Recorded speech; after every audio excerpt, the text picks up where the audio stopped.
Mad Dog Sports Radio, Sirius XM 86, and the SXM app. After 1,332 games in the NHL, former San Jose Shark and Dallas Star Joe Pavelski has announced his retirement, and he stopped by Sirius XM NHL Network Radio on Channel 91 to talk with Scott Laughlin about the consistency he showed throughout his career and his decision to end it after 18 seasons. A little bit of luck.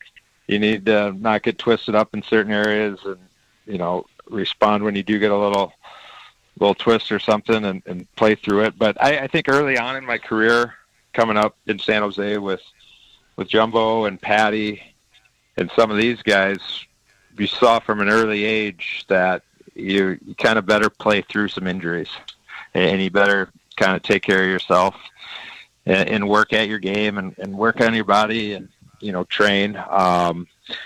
So seeing those guys do it and seeing them, some of the things that they played through goes a long way as a young kid, and having an understanding of, you're going to be all right. You can play with it. You'll kind of heal as you go.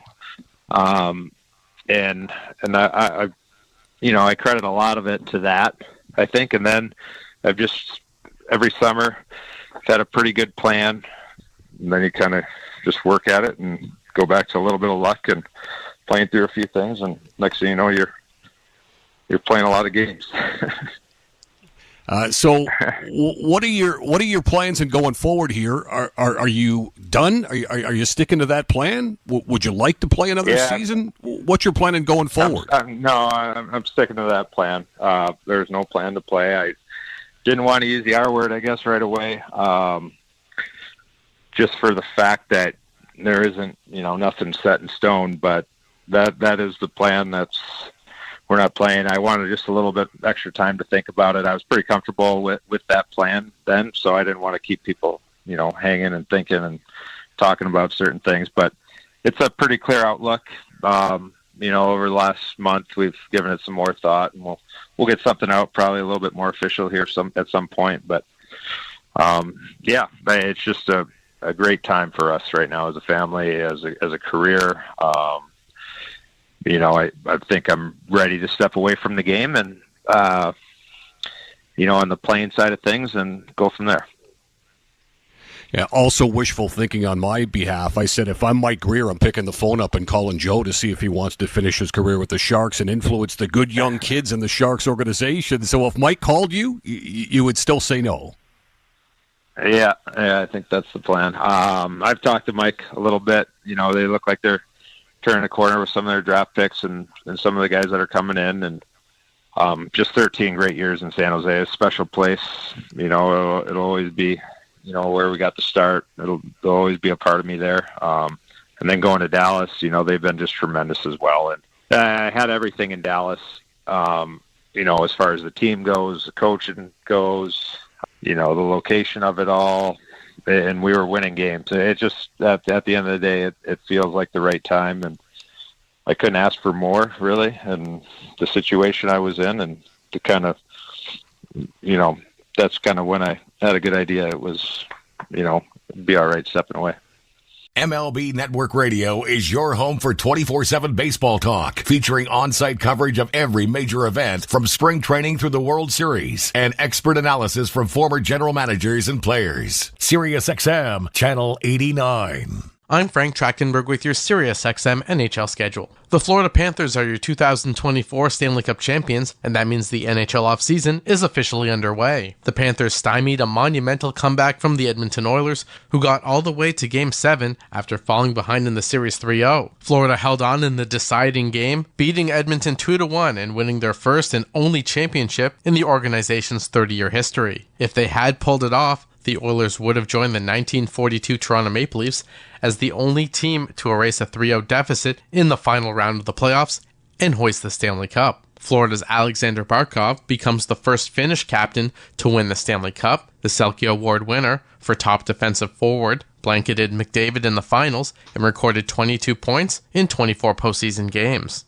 In his second season with Florida, head coach Paul Maurice won the Cup for the first time in his career, which began in 1995. Panthers netminder Sergei Bobrovsky recorded all 16 postseason victories for Florida, sporting a .232 goals against average and a .906 save percentage, along with 2 shutouts. Despite not registering a point in the last 2 games of the final, Connor McDavid was awarded the Conn Smythe Trophy. He received 16 of 17th first-place votes to become the 6th player on a losing team to win it, and the first skater to do so since Reggie Leach with the Philadelphia Flyers in 1976. McDavid finished the playoffs with 8 goals, 34 assists for 42 points in 25 games. Only Wayne Gretzky and Mario Lemieux had more than one postseason. The Oilers last made the final in 2006, where they lost to the Carolina Hurricanes, and their most recent championship was in 1990. They fell short in their quest this time for the franchise's 6th Stanley Cup. The postseason may be in the rearview mirror, but there's lots of important NHL dates on the horizon. For 24/7 coverage of the NHL offseason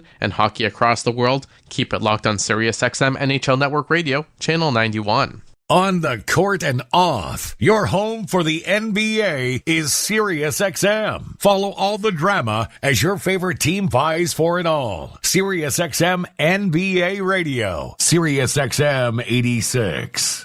The Columbus Blue Jackets' Director of Hockey Operations, Rick Nash, was with Scott Laughlin and Gord Stellick for the morning skate on SiriusXM NHL Network Radio, Channel 91, to give his thoughts on the preseason, working with the organization, and the passing of the Gaudreau brothers. Yeah, it seemed like when you were a young guy, they wanted to get a lot of looks at you, and you played a lot of the games, and you tried to make an impact, but you tried to, follow the system at the same time to show them that you were adaptable to the game of hockey. And then, as I got older, actually, I kind of liked playing in the same amount of games just to get ready and get up to pace and get up to speed for the regular season. So, it's kind of funny to be on this side of it now and kind of juggle the guys and how many games they want to play and where they want to play, whether it's home and road. It's just interesting to see. Congratulations you've been working the front office for a while. I did see Basil McRae at the game last night. I know he's a pro scout, kind of a new defined role there. Talk about how this came about, and the perception seems it's a meteor role as far as personnel and everything else goes. So tell us all about it. Yeah, I've been lucky enough to work under Jarmo Kekalainen for 4 years and got to learn a lot off him. And obviously with the GM switch and president switch with Don Waddell coming in, we've just been working together for the last couple of months. And, I don't think much is going to change for my day-to-day, but it's just, trying to be around Don as much as possible and learn off him and try to grow within the organization. And at the same time, try to, put Columbus, back in a spot to be a very good team. Look, Rick, we obviously are all still reeling from the Johnny Gaudreau, Matthew Gaudreau passings, and just mentioned late last hour that, it's a great gesture on behalf of John Tortorella and the Flyers to have Guy Gaudreau on the ice today at practice with the Philadelphia Flyers and such. And I just wonder, from your standpoint, how is the team dealing with this? Sean Monahan, obviously, amongst many others that have been greatly affected by it. How have you guys been dealing with all this as best as you possibly can? And, further to that, just some thoughts from your vantage point as to how the Jackets are going to honor the Gaudreaus throughout the course of the season. Yeah, it's just a complete tragedy. It's been a tough time around the organization and in the offices, and obviously we can't even speak about how hard it's been for the family and everyone. So it's been a terrible time for everyone and in the hockey world too. So as we move forward, we'll obviously always remember Johnny and honor him and his brother and their family. And what we've told our players is everyone's going to grieve different. It's going to take a lot of time for some guys in a lot of different avenues. We can go down to try to help and always be there to be able to chat to anyone. So it's a tough situation, but we're all going to try to get through it together. SiriusXM NFL Radio Channel 88 brings you expert analysis from former players, coaches, and executives, plus reaction to all the latest news on the only 24/7 station dedicated to the National Football League. I'm Frank Trachtenberg with your SiriusXM NHL schedule. The Florida Panthers are your 2024 Stanley Cup champions, and that means the NHL offseason is officially underway. The Panthers stymied a monumental comeback from the Edmonton Oilers, who got all the way to Game 7 after falling behind in the series 3-0. Florida held on in the deciding game, beating Edmonton 2-1 and winning their first and only championship in the organization's 30-year history. If they had pulled it off, the Oilers would have joined the 1942 Toronto Maple Leafs as the only team to erase a 3-0 deficit in the final round of the playoffs and hoist the Stanley Cup. Florida's Alexander Barkov becomes the first Finnish captain to win the Stanley Cup. The Selke Award winner for top defensive forward blanketed McDavid in the finals and recorded 22 points in 24 postseason games. In his second season with Florida, head coach Paul Maurice won the Cup for the first time in his career, which began in 1995. Panthers netminder Sergei Bobrovsky recorded all 16 postseason victories for Florida, sporting a .232 goals against average and a .906 save percentage, along with 2 shutouts. Despite not registering a point in the last 2 games of the final, Connor McDavid was awarded the Conn Smythe Trophy. He received 16 of 17 first-place votes to become the 6th player on a losing team to win it, and the first skater to do so since Reggie Leach with the Philadelphia Flyers in 1976. McDavid finished the playoffs with 8 goals, 34 assists for 42 points in 25 games. Only Wayne Gretzky and Mario Lemieux had more than one postseason. The Oilers last made the final in 2006, where they lost to the Carolina Hurricanes, and their most recent championship was in 1990. They fell short in their quest this time for the franchise's 6th Stanley Cup. The postseason may be in the rearview mirror, but there's lots of important NHL dates on the horizon. For 24/7 coverage of the NHL offseason and hockey across the world, keep it locked on SiriusXM NHL Network Radio, Channel 91. Follow every second of the action on NHL Network Radio. From behind the bench to every play on the ice. If it's hockey, it's on SiriusXM NHL Network Radio. SiriusXM 91. Rick Nash, Director of Hockey Operations for the Columbus Blue Jackets, joined Scott Laughlin and Gord Stellick on SiriusXM NHL Network Radio to discuss the mindset for the team going into this upcoming season and looked back on the time he spent playing for the team. Yeah, that's obviously going through camp and watching all these guys. You're obviously cautiously optimistic as you start every season. I think we obviously brought in Dean Evison as our coach this year, and I think we're going to want to be a hardworking team. I think we want to keep our Blue Jacket identity and get back to that where I remember playing for the Rangers and playing against the Jackets and just knowing you were always in for a hard night. So I think we expect Dean to get us back to that style of team.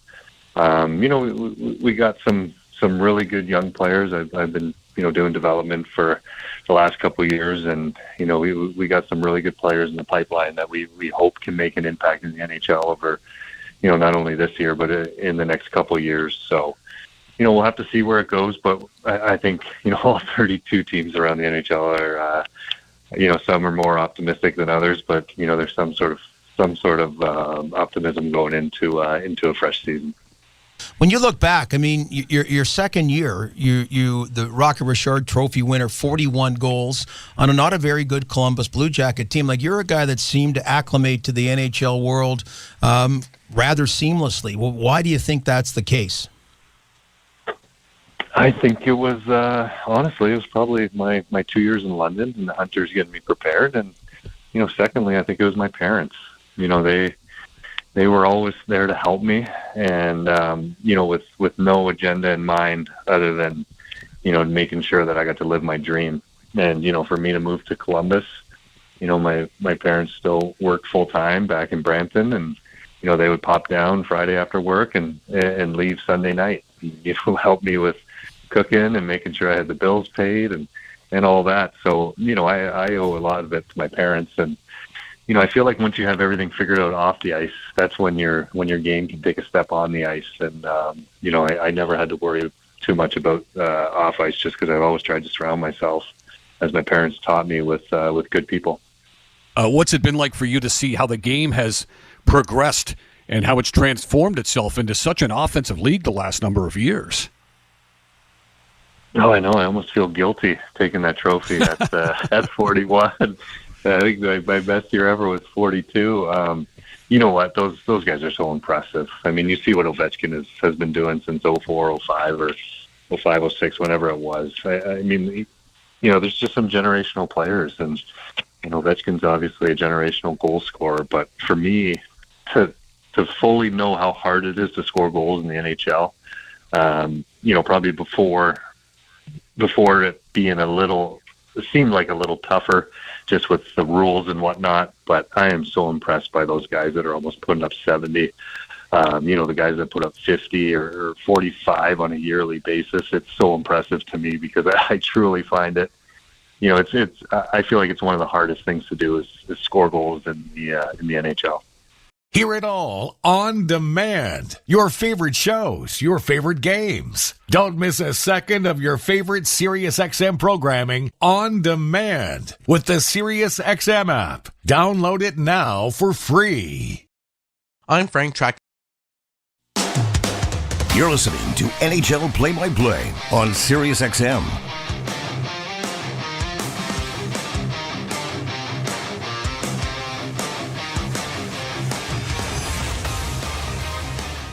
He has it mapped out.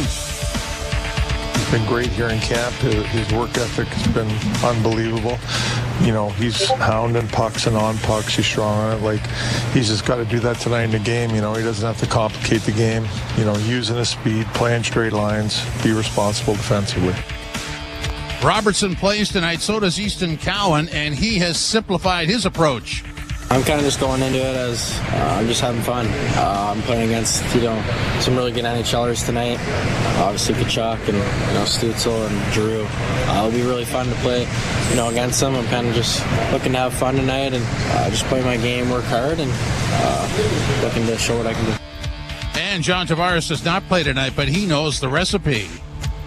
To have success, you need depth and different players, different roles, different ages, skill sets, all those sorts of things. And it's what makes the game great and special and a lot of fun, and try to embrace it and enjoy that. Welcome to Molson Canadian Leafs Hockey. Leafs Game Night. Jim Taddy and Dave Feschuk from the Toronto Star reporting in minutes off to Joe Bone and Jimmy Rao for their accounts and descriptions of tonight's preseason game, the Leafs in Ottawa. Welcome in, Dave, and because it's a Leafs road game, it's a lesser lineup than they had the other night, which sort of resembled a starting lineup for the regular season, but still, opportunity knocks for a lot of young players, doesn't it? Yeah, Jim, for sure. You could say it's a lesser lineup, but in a lot of ways, it's a more interesting night because you're talking about guys who have a lot on the line tonight. And, we highlighted two of them off the top in Nick Robertson and Easton Cowan. Nick Robertson especially, after all the drama of the offseason with his trade demand, will he, won't he sign? He finally signs, only to find that there's a ton of competition on the wing for the final spots on the roster. And tonight is his first chance to put a stamp on the idea that he might be the guy that gets one of those spots.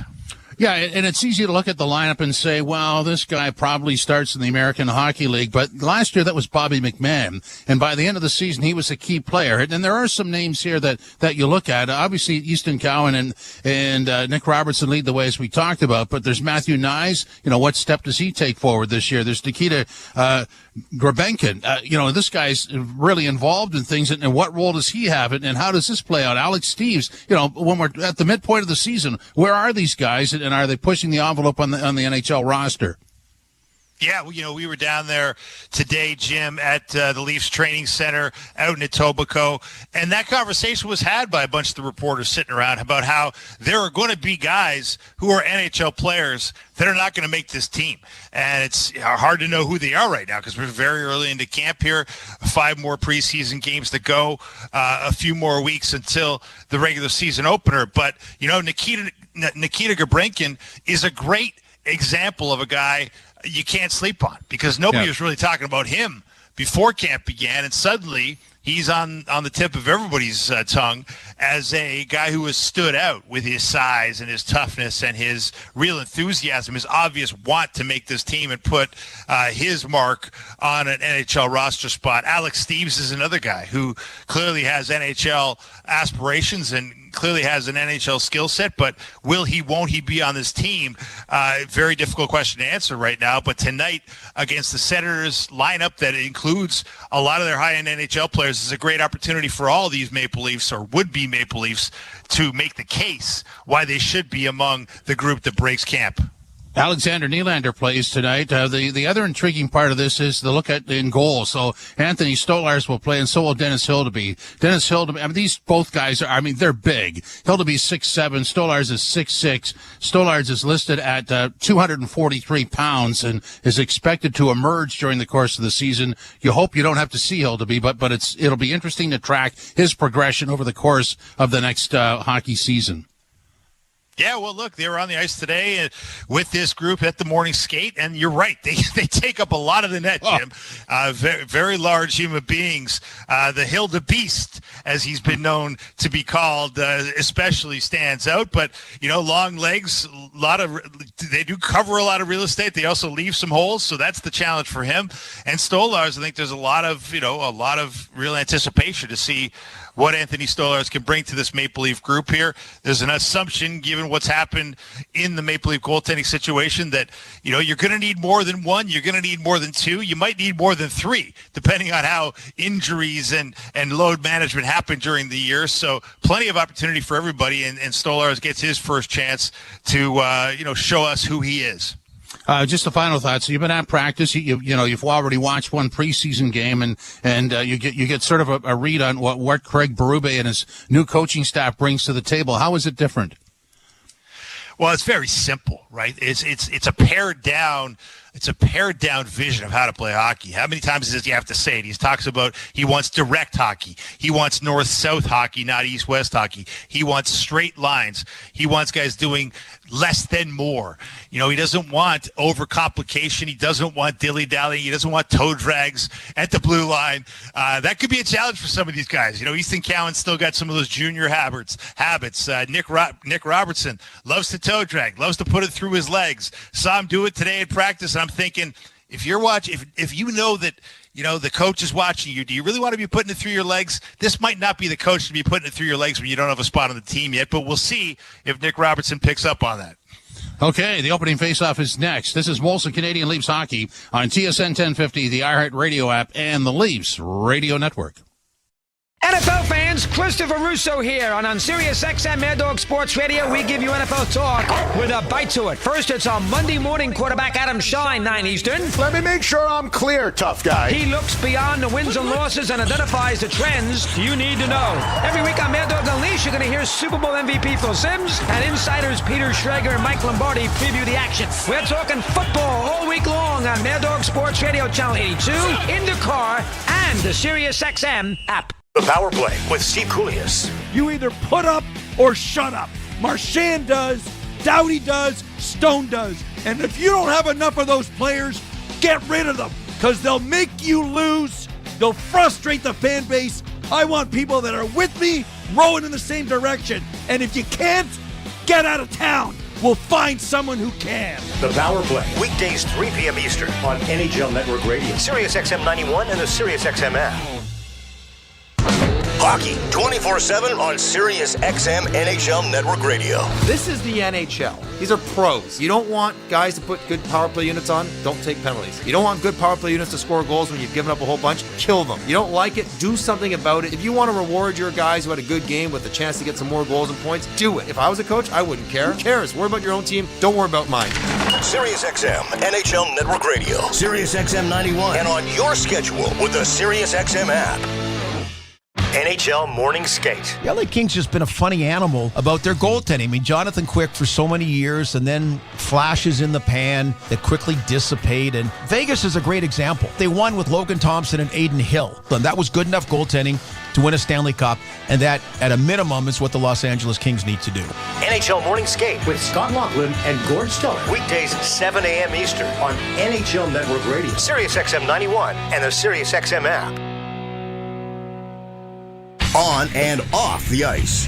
Steven Stamkos, you wonder, is that it for him with the Tampa Bay Lightning? He's the guy that's probably, with Marty St. Louis and Vinny LeCavalier, recognized as the all-time greatest Tampa Bay Lightning players. This is all about deciding whether or not the price is going to be right to keep your captain around and potentially keep him a Tampa Bay Lightning member for his entire career. SiriusXM NHL Network Radio, SiriusXM 91, and on your schedule with the SiriusXM app.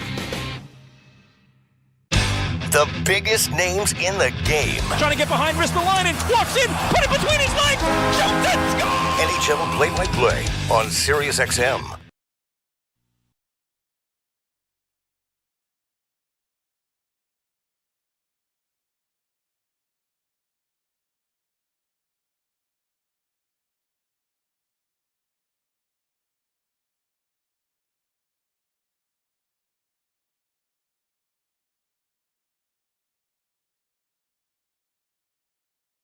And it's time to Toyota at Maple Toyota. Top marks for their great selection of class-leading SUVs, sedans, and trucks, including the rugged Toyota Tundra. Gas and hybrid Tundras are in stock now with more on the way. Right now, get a 3-year Toyota recommended service maintenance plan with every in-stock Tundra purchase or lease. Make it easy, make it Maple. It's time to Toyota at Maple Toyota, near Canada's Wonderland in the Maple Auto Mall. Visit mapletoyota.com. Part of the Zankin Auto Group. There's no better way to drive home than with Hayes, Noodles, and the O-Dog. Overdrive every weekday, 4 to 7 p.m. on TSN 1050. The Leafs have traveled down to Ottawa for Game 2 of 6 preseason matches after losing in overtime to the Senators 6-5 a couple of nights ago. A lineup that reflects who the home ice team is, as the Senators have got most of their starters that are projected for the start of this season. The Maple Leafs, meanwhile, it looks a lot like the Toronto Marlies lineup with an assortment of players that have been in the league, but not an awful lot of starters expected, but still some big question marks as we're underway as it bounces down into the Toronto zone. And Benoit, one of the starters for sure, will get it off on the wing as it's played ahead at center ice and in over the line for Holmberg. Pontus Holmberg sending it around back of the net, and the Sens will gobble it up there, and it'll play out into the center ice area where it's shot into the Leaf zone. Anthony Stoller's in goal for Toronto. Recently acquired, of course, from the Florida Panthers. 108 NHL games, and he was last year 16-7-2 for the Florida Panthers. Puck along the boards in the Toronto zone is punched out into the center ice area. Roos will send it right back into the Toronto zone, and it is chipped along the boards then by Philip Myers, but it doesn't clear. David Camp trying to get it along the wall, had it blocked. Nick Jensen pinches for Ottawa, but the Leafs come away with it, and they'll get it off on the left wing side, and Myers gets it ahead at center, and Matthew Nyes, playing in his second consecutive game, is unable to track it down in the offensive end. Gets a second opportunity at it, trying to play it out in front, but it's going to be up into the screen and out of play with Logan Shaw trying to get to it, and a face-off coming in the Ottawa zone. Referees tonight, Pierre Lambert and Michael Markovic, Derek Nansen and Jonathan Deschamps, the linesman. And we got a slashing call coming here. Just a little debris on the ice, but actually it was David Perron is going to get the slashing penalty. It was his stick that broke on the slash. And you don't see that very often, do you? No. But the Leafs get the first power play of the night, 1:30 in. And the power play is brought to you by Subaru, your Ontario Subaru dealers. Leafs have won the draw. Cleared in along the boards for Nyes. Nyes looking into the corner. Coming out with it is Cowan. Easton Cowan with a shot that was deflected wide. Played back to the blue line by Cowan, and it's going to get by Timmins and go out at center ice. Enjoy fall to the fullest with symmetrical full-time all-wheel drive. Visit your local Subaru dealer to book a test drive today. Cowan, little toe drag move, but the shot deflected wide of the goal. Nick Robertson getting it back to the blue line to Connor Timmins. Cross-ice pass comes back to Timmins, and a shot is going to be gloved by Anton Forsberg, who played all of the season with Ottawa last year, but is ticketed to be in behind Linus Ullmark, who's not played in the first 2 exhibition games. No, not yet, although Travis Green has said that whatever the injury is, they don't deem it to be serious. He's been on the ice on his own, and they expect him back as early as tomorrow for regular practice time. Draw in the Ottawa zone, controlled by Bernard Docker, who plays it off the boards and out at center ice, and the Leafs will go back. Robertson makes a nifty move to get away from the forecheck, carries to the line and in. Looks for a man in front, it's Nyes, but he can't get it to him, sends it back to the blue line. Walking the line with it is Cowan. Cowan to Robertson. Down low in front for Nyes, and his one-timer went off a stick and went wide, and the Sens will quickly clear it out and down the ice. Kind of an interesting power play allotment for Craig Berube team. Mattman goes back to retrieve it with 45 seconds left in the second unit over the boards for Toronto. Here's Alex Nylander in across the line. Goes into the corner after the puck. Nylander ties up Sanderson back there. Steves couldn't help out, but it comes to the point where it's kept in by the Maple Leafs. Round back of the net for Grabenkin. Grabenkin unable to come out with it cleanly. Steves trying to dig it out of a maze. It's gobbled up there by the Sens, though, and they'll get an opportunity to ice the puck, and they'll send it high out and down the ice. Dozen seconds left in the first power play. Nicholas Mattman across the line for Toronto. Alex Steves gets it back into the slot. A shot. A rebound for Nylander trying to come in front of the goal. And it rolled off his stick and harmlessly wide and cleared by Ottawa to center. Little better start for the Maple Leafs than in game 1, where they had just one shot on goal until the official scorer got generous with them at the end of the period and gave them 2. Doubled it. Here's Stützle on the left wing side. Couldn't get a shot away. It's a good check there by Myers in against the boards. Stützle with another pass to the far side. Sharp angle shot. And Stollers is there to take it on the chest off the stick of Jeremy Davies. And will hold for a face-off in the Ottawa zone. Well, this might be the biggest tandem and goal for the Leafs have ever had in their history, isn't it? I think so. Hildeby 6'7" and Anthony Stoller is 6'6". Hey, if they had Hildeby and John Bauer, it'd be the biggest tandem. Or throw in Alan Bester and Vesa Toskala. Yes. He is a rather elongated young man, is Dennis Hildeby. 4th round pick, 122 overall in the 2022 draft for the Maple Leafs. Expect to see him play probably the second half here tonight. Played out into the Ottawa zone, forcing Jensen back to retrieve the puck. Chased hard there by the Leafs. It comes free and unable to keep it in, Robertson, and so Timmins goes back into his own zone. Timmins up the middle. Onto the left wing side for McMahon. McMahon from a sharp angle has it deflect into the corner off Forsberg. McMahon in against the end boards, can't come up with it. Pinching down to keep it in. The Leafs unable to come up with it cleanly. And it's banked out at center and down into the Toronto zone. And hustling back to create an icing, Nicholas Mattman.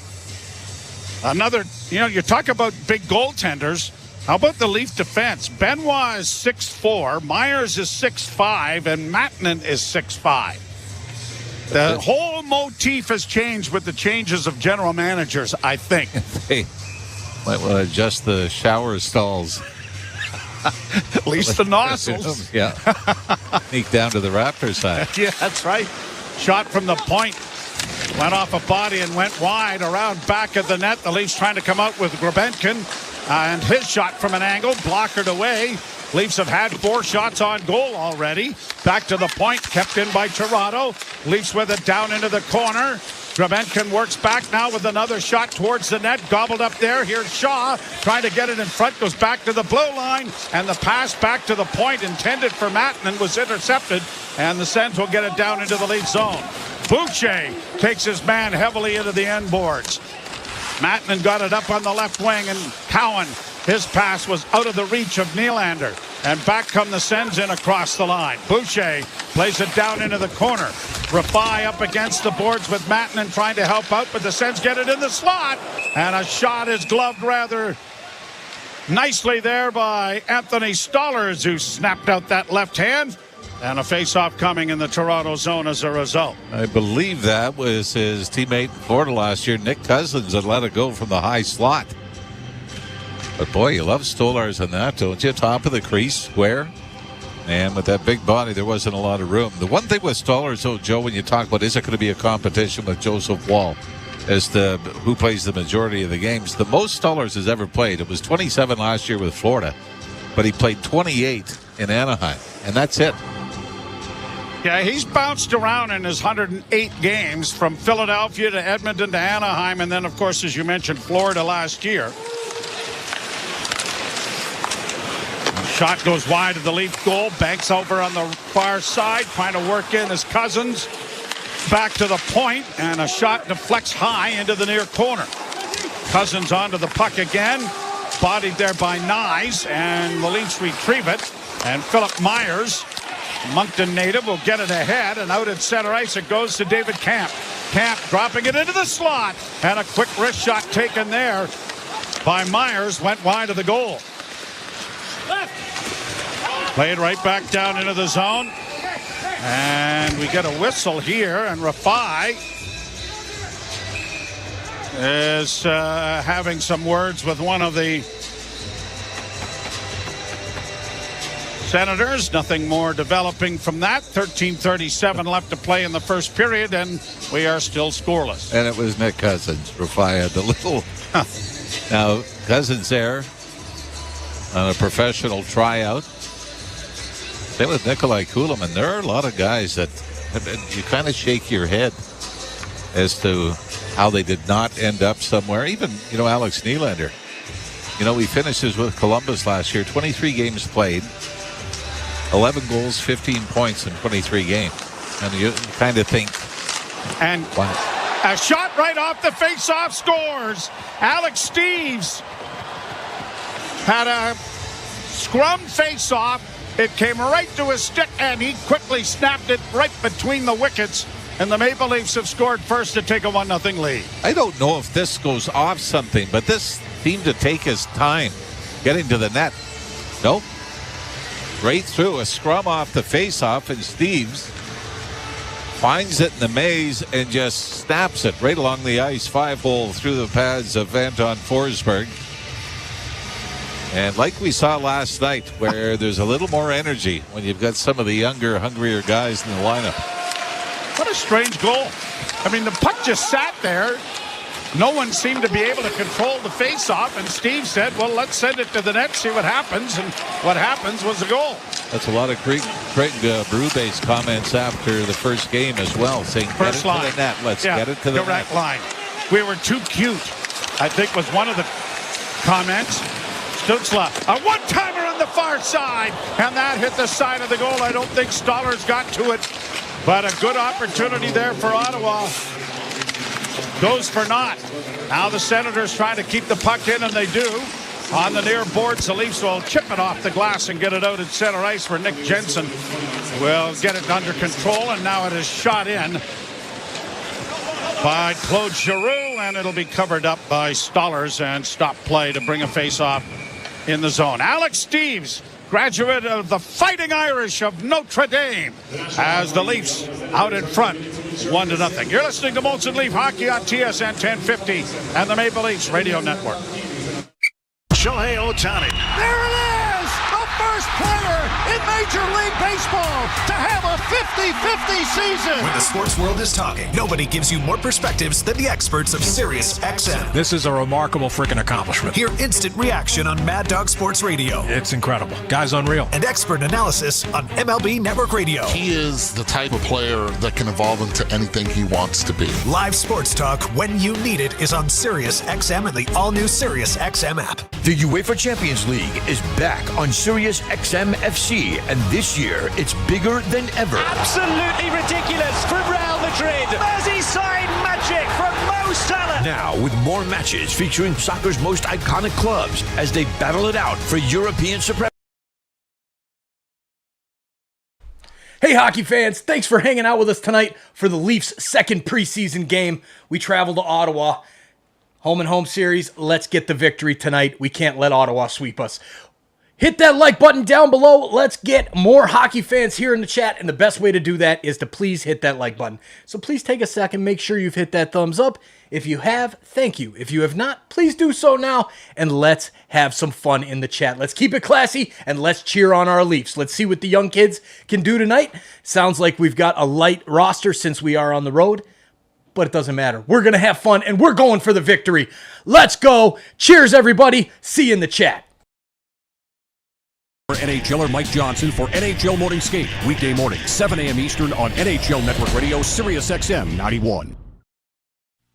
Diagnosed with Parkinson's. And of course, this organization, the Maple Leafs, are all too familiar with Parkinson's disease and how terrible it is. Boreas Salming, of course, being honored and headed out when he came over and then passed away literally weeks afterwards. Mark Curtin, who has battled this forever and done such a wonderful job at raising funds. So now another major sporting name. As I think we're getting another penalty here. Yes, we are. The Leafs are going to go to the power play.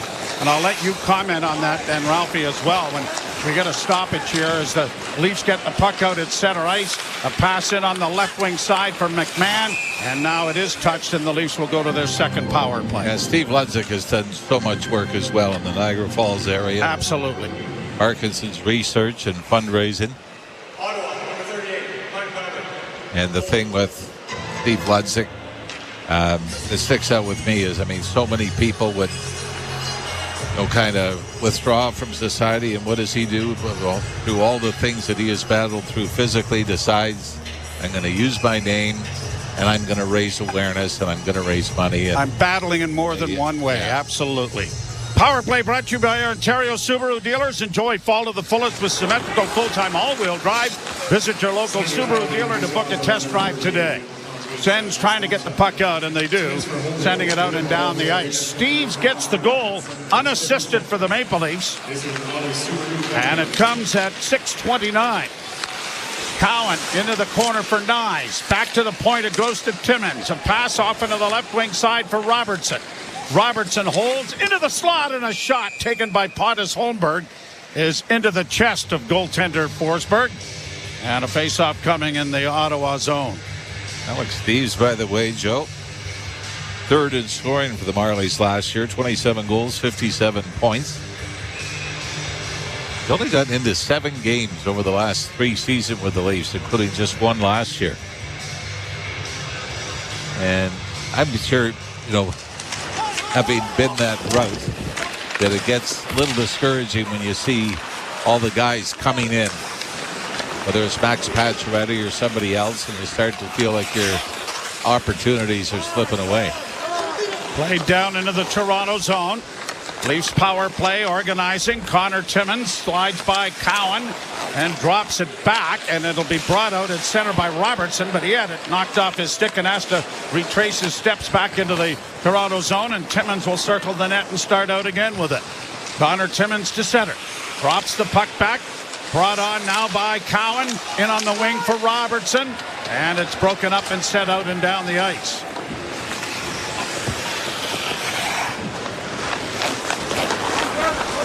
Leafs back in the defensive zone. Steves trying to get it in deep. Unable to track it down was Grebenkin.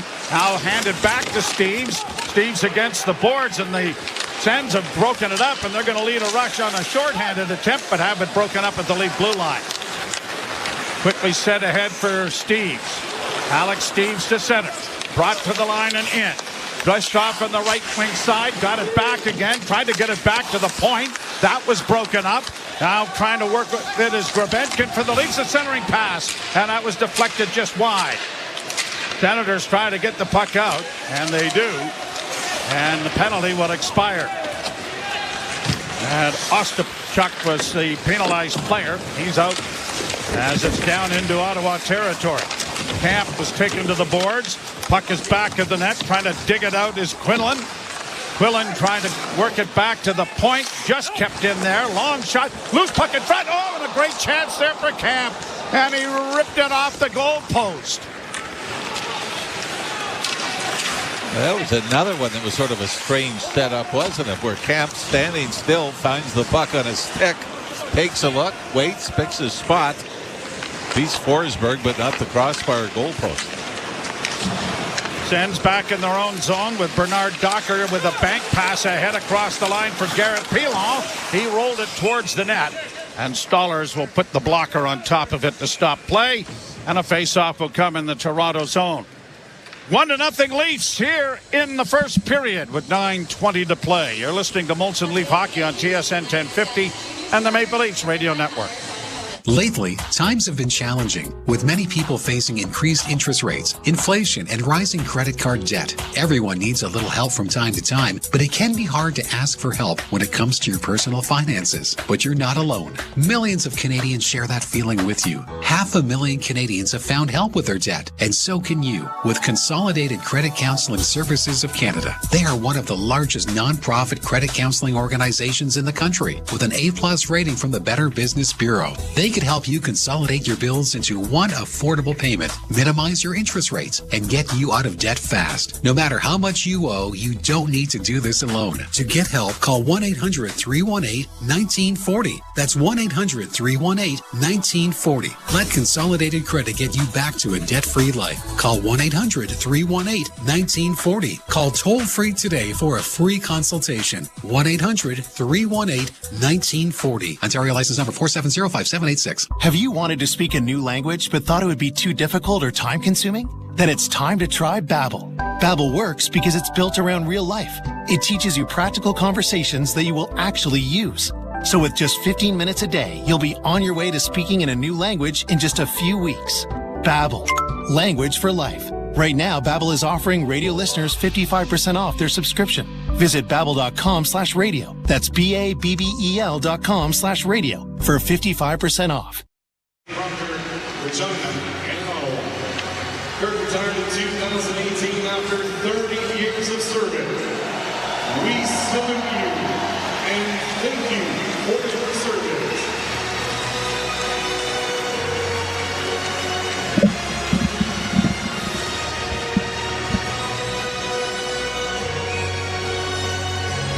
Back here with the Leafs leading 1-0 over the Ottawa Senators. Drawing the Toronto zone to the right. Stollers has faced 3 shots. The Leafs have had 5 at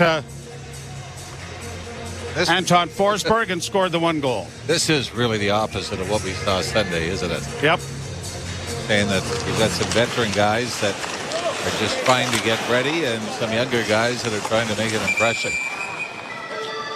I think it shows you how good you have to be just to be at the American League NHL level. That some American guys or American League guys that are more in tune to riding the buses this year are trying to make the most of an opportunity here and impress a few.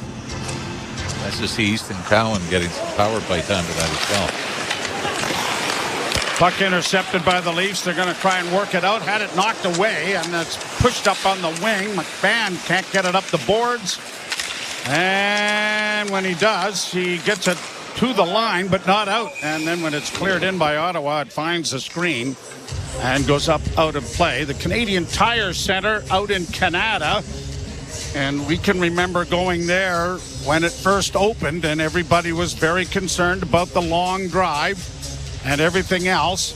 And then you sit back and you were saying, you know, it's about an hour for me to get to the Scotiabank Arena there, folks. From 40 kilometers away. Yes. Anyone that I'm guessing the average travel time in Toronto to get to the rink's about an hour, yep. Hour and a half. Good play by Benoit to take down Tkachuk. Leafs with a rush here, but it's going to be offside as Nyes couldn't drag that back foot long enough to hang on to the blue line. Now, the new rink, of course, is going to have to go through an awful lot of things. The actual earth and ground that it's to be built on apparently was kind of a waste site, and a lot of it is going to have to be excavated and removed. And how much of that is yet to be determined. Yeah, they're a ways away from starting. Yep. was just sort of the initial agreement. I think Friday was the deadline to get it done. Leafs play it down into the Ottawa zone. Chipped along the board's far side. Working down into the corner is David Camp. Back to the net then is Nyes. Nyes takes his man out. Intercepted by Nylander. And his shot is into the chest. And then Nylander gets flattened from behind by Tkachuk after the fact. And then Tkachuk and Benoit run into each other at the bench. It was a bit of a cheap shot from Tkachuk. There's no question about it. And Benoit has decided to at least pay his respects over this. Yeah, and the new dad is in the face of Tkachuk. We didn't see the referees on screen to see if that was actually going to be a penalty. The referee in the corner took a hit right before that. No, I didn't see the arm come up watching the replay. All right, so they're going to not give the Leafs the third straight power play of this game, and it looks like we're going to play a little 4-on-4, a couple of roughing penalties. Well, Travis Green is no stranger to aggressive play that happened in this building. He's the one that kind of started things before Darcy Tucker decided, I'm going to climb in the bench after some of you guys. Can you imagine it going through Travis Green's mind during that playoff series? Wonder if he'll be coaching for this bench one day. Yeah, I'm not sure it ever crossed his mind at that point. So 4-on-4 hockey here with 8:05 to go in the first period. Played up through center and to the line, knocked back up on the boards. And the Senators are back in their neutral zone. They'll send it all the way back into their own end. Almost too many men on the ice here. Jensen goes back behind the goal. Nick Jensen getting it ahead up on the wing. Brought to the line and in by Jake Sanderson. Couldn't get through. Gets the puck again back to the point. Jensen to the right wing side. Gregg couldn't get it in front of the goal. He's tied up and knocked down. The puck up against the boards. Nylander takes his man down, and I think Nylander's going to get a tripping call here. A pretty easy one to make, considering the Leafs had the first two power plays of the game, and Nylander takes his man down. It's going to be a 4-on-3 power play for a 102 on the tripping call to Alex Nylander. Penalty kill brought to you by CMC Markets. Take your trading to the next level with $0 commission on stocks.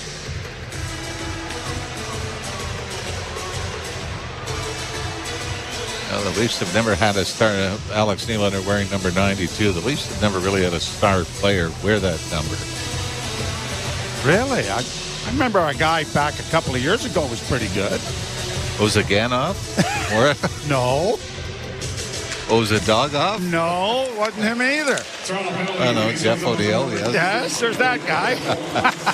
Well, he would be the only third in Leaf history. Yes. To wear it. Ozaganoff and Ozadogov. Yes, exactly. At the point, Stützle couldn't get the shot through. Leafs carry it out at center, and David Camp, the lone forward, will send it down the ice. Forsberg goes out and dishes it off, and Jake Sanderson starts back up ice for Ottawa. And across the line is Stützle. Stützle drops it back. Sanderson works to the slot with a one-timer. Stoller's got over nicely to knock that away, and the Leafs are going to punch it off the boards and send it out and down the ice. Stoller has only had 5 shots. He's looked sharp, though, hasn't he?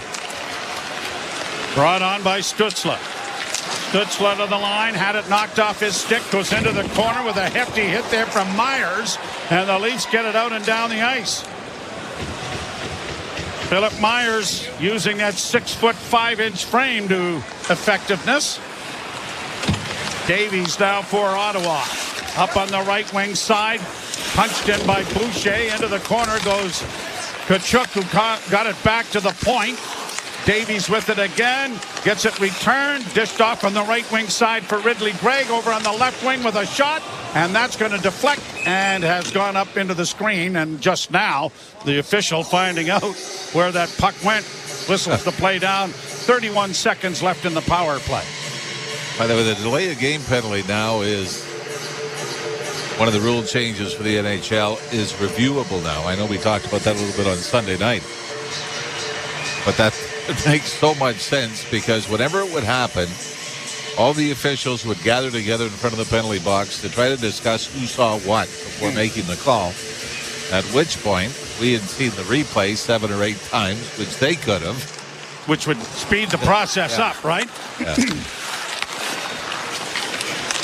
Point for Ottawa, near side. Shot deflects wide of the goal. It's going to carry him to the line and out at center ice.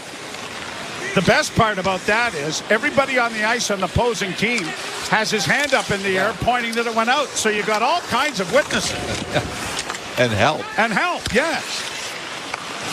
Sens keep the puck in. Power play has 4 seconds left on it. A shot kicked away by Stollers to the point. The one-timer coming. Stollers, a good pad save. Oh, and a brilliant pad save off of Ridley Gregg on the ensuing rebound. Penalty is over, and the Leafs are going to airmail it through center and down into Ottawa territory. Stollers has definitely looked sharp. And I thought last night, Joseph Woll looked sharp as well. Stollers makes another save. The pass comes up the wing and brought out by Steeves. The goal scorer will send it down into the Ottawa zone. Hustling in there after it was Quillen. Steeves knocks it back for Quillen. Quillen against the boards, took a high stick there. No penalty though, and it's out at center ice. Timmins ties up his man. Puck along the wall in the far corner. Dug out, and the Leafs now have some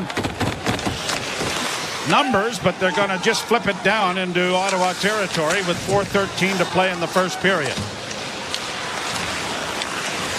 Sends Ostapchuk. Sends it back into the Leaf end.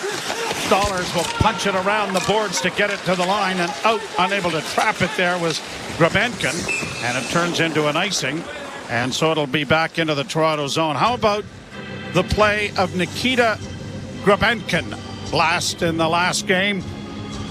I think he is able, if he doesn't speak English well, he certainly has been able to read the background on the new coach.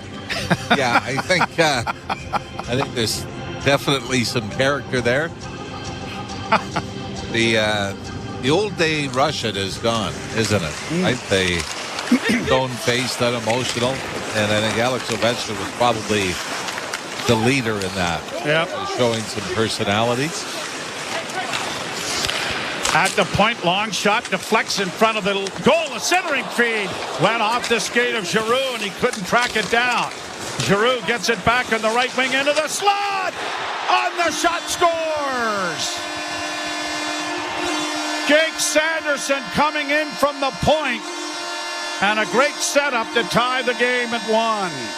But Joe, that's something the Leafs are going to have to clean up because they gave up 2 goals the same way on Sunday night, where everybody gets sucked down low, and you've got a defenseman that's able to walk in all the way from the point. Now the Leafs, I think it was Cowan had broken his stick, so essentially they were shorthanded. Nobody seemed to read it. I mean, Sanderson jumps down from the left point. He lets this go almost from the hash mark. Untouched, so you're starting to see a little bit of a theme here is that the Leafs aren't covering the points well enough. Like you said, Cowan was with a broken stick. That would have played into it. So we're tied at a goal. And the Leafs in against the boards will come away with the puck, and now Benoit plays it ahead at center for Pontus Holmberg, and it's deflected down into Ottawa territory. Jeff Sanderson had 700 points in 1,100 games in the NHL, and his son is a pretty good defenseman. Well, I think the Leafs are getting another penalty on top of this. Is it a high stick? Brady Tkachuk he's in mid-season form, isn't he? Yep. Chirping at the official, hit the guys who are behind, roughing penalties. Pontus Holmberg has gone to the box for the Leafs. So this will be the second power play of the period for Ottawa, and the penalty kill brought to you by CMC Markets. Take your trading to the next level with $0 commission on stocks. You're listening to Molson Leaf Hockey on TSN 1050 and the Maple Leafs Radio Network. SiriusXM presents a brand new exclusive show with former UN ambassador, governor, and presidential candidate Nikki Haley on Nikki Haley Live. Join me on Nikki Haley Live, a show where we talk about facts, policies that affect your family, stories from the campaign trail, the upcoming election, and maybe a bit about music and sports along the way. Tune in to Nikki Haley Live. Starts this Wednesday at 8 a.m. East on Triumph, Channel 111, and on the SiriusXM app. The Power Play with Steve Koulias. You either put up or shut up. Marchand does, Doughty does, Stone does. And if you don't have enough of those players, get rid of them, because they'll make you lose. They'll frustrate the fan base. I want people that are with me, rowing in the same direction. And if you can't, get out of town. We'll find someone who can. The Power Play, weekdays 3 p.m. Eastern on NHL Network Radio, SiriusXM 91, and the SiriusXM app. The UEFA Champions League is back on Sirius XM FC, and this year it's bigger than ever. Absolutely ridiculous from Real Madrid. Merseyside magic from Mo Salah. Now with more matches featuring soccer's most iconic clubs as they battle it out for European supremacy. What a start for Inter! Haaland scores the hat-trick! From the league phase to the final, the Champions League is on Sirius XM FC 157 and the all-new Sirius XM app. The biggest names in the game. Trying to get behind, wrist the line, and walks in, put it between his legs, shoots it, score! NHL play-by-play on SiriusXM. Face off in the Leaf zone on the power play. The Senators back to Sanderson to Giroux. Giroux with a cross-ice pass looking for Stützle that didn't connect. David Perron after the puck as Tkachuk takes it around back of the net, finds Giroux. Back to Sanderson. Sanderson off on the left wing side, gets it back from Stützle. Back to Stützle, it goes again with a shot. It's going to be deflected and up into the screen and out of play. And a face-off coming in the Toronto zone, brought to you by Alpine Credits. If you own your own home and need a loan, Alpine Credits can help. Get approved by alpinecredits.ca. One thing the Senators have to do is see the form regained by Stützle and even Claude Giroux. The goal totals were down considerably last year. Shot deflects wide of the Leaf goal. Deflects back to Sanderson, who's able to keep it in. Against the boards, David Perron couldn't come up with it. Tkachuk back of the net is tied up there by Dakota Mermis. And the puck along the boards is going to come back to the point, but not out. Sanderson keeping it in. Giroux centers, and the shot was blocked. There's a big rebound, and it is chopped out and down the ice by Toronto. 2 minutes in the period. Minute 7 left in the power play for Ottawa, and the game is tied 1-1. The Senators have picked up their play as they are out shooting the Leafs 10-6. Brought in by Boucher rather. Played back to the point. It bounces over the stick of the defender.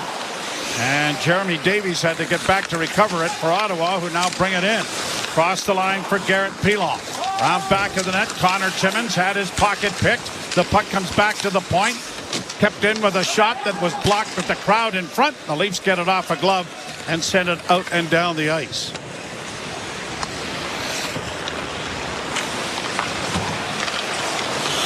Tkachuk. Back on. Gets it in on the left wing. Down into the corner.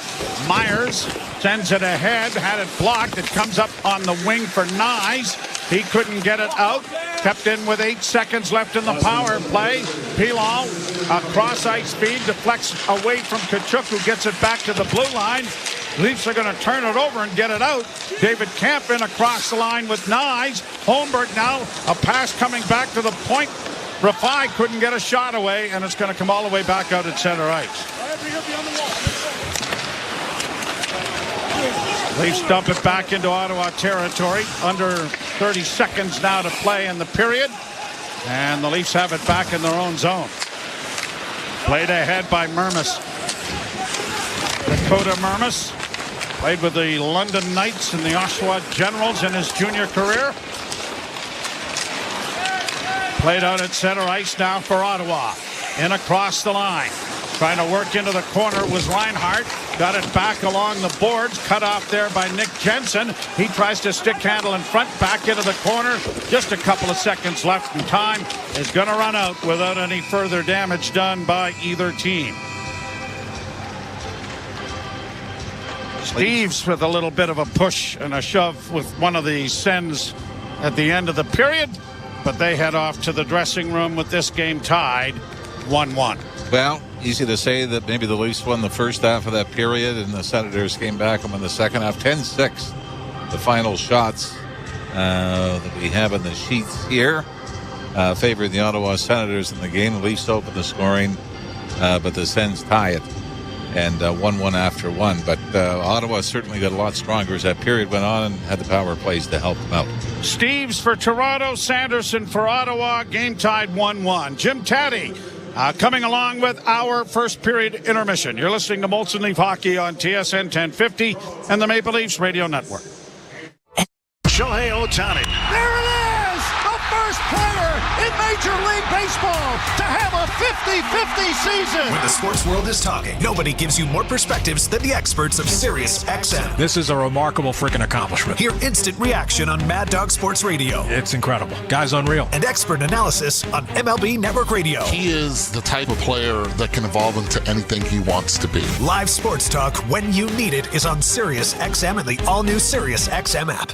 The Power Play with Steve Koulias. You either put up or shut up. Marchand does, Doughty does, Stone does. And if you don't have enough of those players, get rid of them because they'll make you lose. Hey, hockey fans. Thanks for hanging out with us tonight for the Leafs preseason matchup in Ottawa against the Senators. Have you hit that subscribe button yet? Are you an insider? Have you joined this amazing community of Toronto sports fans? Get on it if you haven't. I'm sure a lot of you already have, so thank you. We are just about to hit 40,000 subscribers, 40,000 insiders, Toronto sports fans, and sports fans in general. So thank you for hitting that subscribe button. Let's shoot for 40K tonight. Can we get there? I don't know. We jumped up about 600 last night from the football game, so let's see if we can maybe do it again tonight. See you guys back in the chat. Have fun. Go Leafs, go. Morning skate. The LA Kings just been a funny animal about their goaltending. I mean, Jonathan Quick for so many years and then flashes in the pan that quickly dissipate. And Vegas is a great example. They won with Logan Thompson and Aiden Hill. And that was good enough goaltending to win a Stanley Cup. And that, at a minimum, is what the Los Angeles Kings need to do. NHL Morning Skate with Scott Laughlin and Gord Stellar. Weekdays 7 a.m. Eastern on NHL Network Radio, SiriusXM 91 and the SiriusXM app. On and off the ice. Steven Stamkos. You wonder, is that it for him with the Tampa Bay Lightning? He's the guy that's probably, with Marty St. Louis and Vinny LeCavalier, recognized as the all-time greatest Tampa Bay Lightning players. This is all about deciding whether or not the price is going to be right to keep your captain around and potentially keep him a Tampa Bay Lightning member for his entire career. SiriusXM NHL Network Radio, SiriusXM 91, and on your schedule with the SiriusXM app. The UEFA Champions League is back on SiriusXM FC, and this year it's bigger than ever. Absolutely ridiculous from Real Madrid. Merseyside magic from Mo Salah. Now with more matches featuring soccer's most iconic clubs as they battle it out for European supremacy. What a start for Inter! Haaland scores the hat-trick! From the league phase to the final, the Champions League is on SiriusXM FC 157 and the all-new SiriusXM app.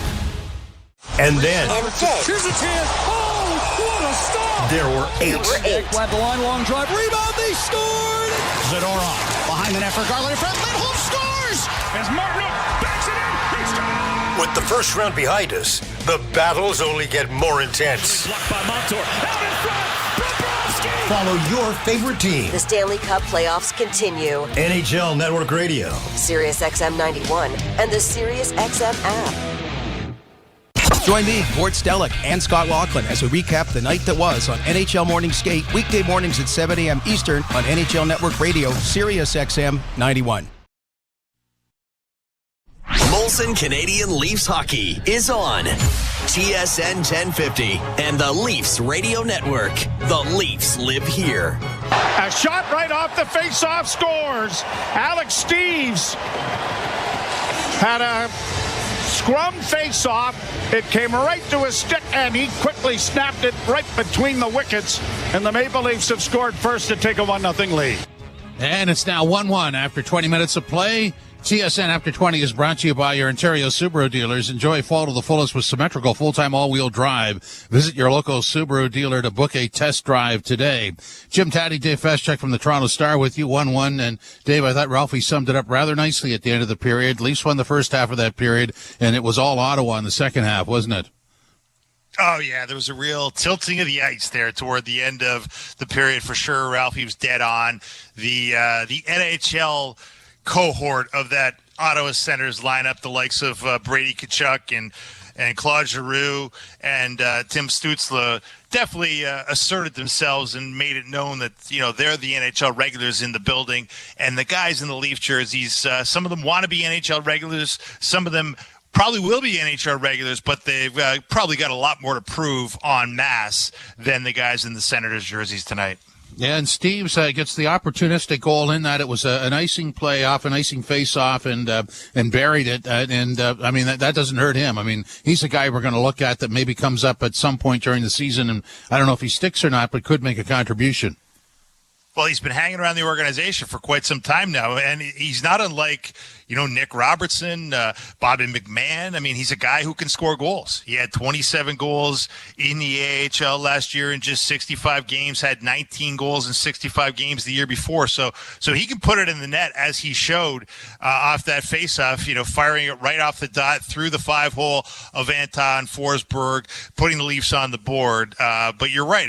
There's a lot of depth on the fringe forward side of things for the Maple Leafs, and Alex Steves is going to have to separate himself somehow. And hey, scoring goals, never a bad way to separate yourself in this sport. And certainly, I'm sure he was happy to see that one dribble through Forsberg. Dave, I go over, what the differences are from this year compared to other years. And one of the issues that no longer exists for me is, we talked about McMahon. He's established himself. Nyes really grew into a regular last year. And so you project forward with both those guys. But because it's sort of a two-man show with them both developing, you don't really worry that much about players in the periphery anymore. Will this guy make the jump? It's nice if he does, whoever that person is. And I feel the same on the blue line. You're not looking for somebody to make a name for themselves in camp, just sort of to establish depth. And I think that's the difference from years ago. No, it's a fine point, Jim. I totally agree with you. They're not desperate for help here. It's not like they need somebody to step up. They've got plenty of names. It really is more about, instilling that internal competition. And what you have here is a real gladiator academy where it's very cutthroat. And, it's going to be very difficult for these coaches, for Craig Berube and his staff to really, I think, sort through who actually deserves to make this team at the, the bottom six of the roster, the lower end of the defensive core for sure. And, maybe there'll be injuries that sort of settle some of those disputes, but maybe there won't be, and it'll just be a lot of tough decisions. But you're right. It's not like they're desperate for help, but it is always good to have internal competition so that nobody gets too comfortable. And I think this training camp, Craig Berube has run a tough camp. We've heard the players comment on how tired they are, how exhausting it's been. And I also think it's, not beyond the physical exhaustion. I think there's a little bit of, mental fatigue that goes with not knowing exactly where you fit and having to be on alert at all times because, hey, someone's sneaking up ready to steal your spot. Yeah, and that's good. I mean, it's internal competition, and that never hurts anybody. Let's deal with the goaltender Stolarz, who played the first pair, looked pretty good. He obviously when you look at his depth chart or his stats, he's a big man. And when you see him, you go, yeah, he's a big man. Wow, he's a big man, and he knows what he's doing back there. I mean, now in a relatively small sample size, obviously, and that is the only real caveat that you have on Anthony Stolarz is that he's never really done it for an extended stretch. Of course, a career high 28 games played in the NHL. last year started 24, played in parts of 27 for the Florida Panthers en route to the Stanley Cup. But his numbers were impeccable when he got into the lineup for the Florida Panthers. .925 save percentage, which was tops in the league at 2.03 goals against average. It doesn't seem to make a lot of mistakes, right? Just 6'6", 243 pounds, a very, very big slab of muscle in the Maple Leafs net there. And hey, he let one past him, but that was more about defensive breakdowns than it was a goaltending breakdown there. The one by Sanderson that tied it late in the period. A little bit of a fire sale there with Easton Cowan breaking his stick, and the Senators putting on a bit of a possession clinic with Tkachuk and Giroux finally finding Sanderson in off the point to tie it up, Jim. But that wasn't on Stolarz in my mind. That was on just a five-man defensive breakdown. Let's go back to something we didn't have time for off the top. Austin Matthews leaving practice a little early today. They say it's not serious, and I don't know the extent of it, but if they're going to say it's not serious, then we'll go with that. Yeah, I mean, none of us seem to have seen it today. He was just leaving the ice surface. I think Mark Masters at TSN caught him leaving the ice surface today, but nobody seemed to see or get video of exactly what happened. You'll have to take them at their word that it is something minor on the upper body side of things. Who knows what that could be? This is a guy who's had his struggles with back injuries and hand injuries and wrist injuries. So I guess any of those would apply to upper body, depending on where your wrist is hanging at any particular time. If it's above your waist or below your waist, but anyway. Yeah, who knows? You would have to believe they'll be very cautious with bringing him back here. There's no hurry. They just want him ready when Game 1 is on tap on October 9th. Dave, thanks very much. We'll chat again after 40 minutes of play. The Out-of-Town Scoreboard is next. This is Molson Canadian Leafs Hockey on TSN 1050, the iHeartRadio app, and the Leafs Radio Network. Touchdown. Great catch. Give me a high five. 5 minutes later. Interception. Awesome play. Give me a high five. 2 hours later. Eddie, did you order 20 high five specials from 2 for $1 pizza? You kept asking for high fives. I meant, never mind. I'm hungry. High five. Buy any large traditional pizza and get up to 3 medium 1-topping pizzas for just $5 each. 2 for $1. Pizza Hut, 2 for $1. Do you have an invention idea but don't know what to do next? Call InventHelp now for free information on how to get started today. InventHelp provides invention services that help everyday inventors get started with their idea. We have representatives nationwide who will explain the InventHelp process step by step. Over 10,000 patents have been secured through InventHelp's patent referral services. Our services include professional materials needed to showcase your invention, and 3D animation and prototype modeling that help you demonstrate your idea. Get down to the details of your idea with a technical drawing. The InventHelp Databank includes thousands of companies who have agreed to review new ideas. We've been helping inventors since 1984. Let's help you next.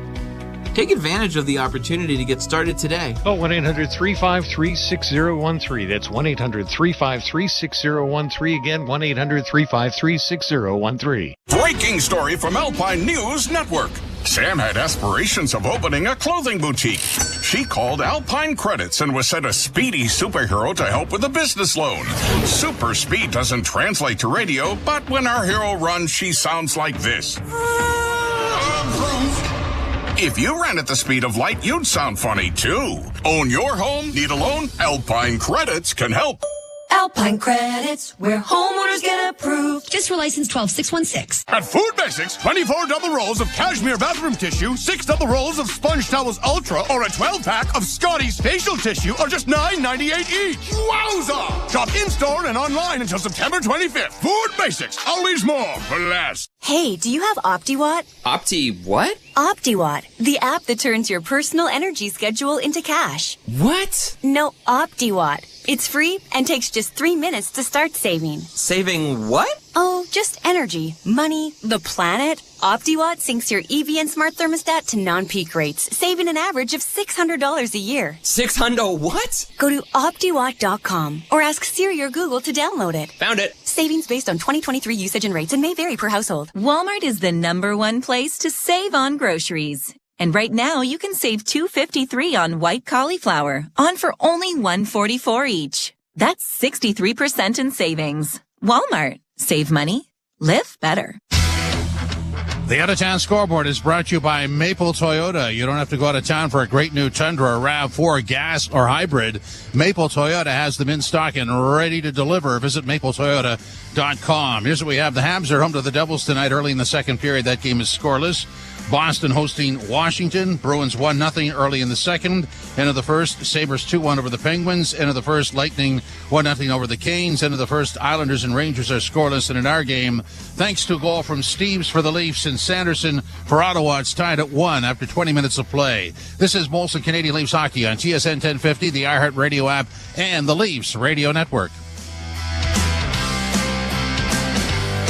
Our weekend.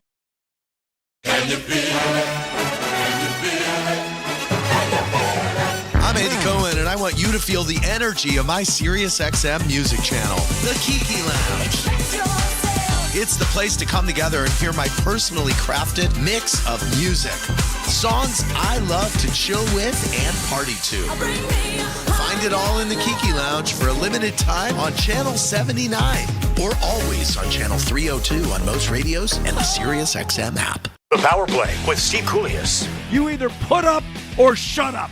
Marchand does, Doughty does, Stone does. And if you don't have enough of those players, get rid of them because they'll make you lose.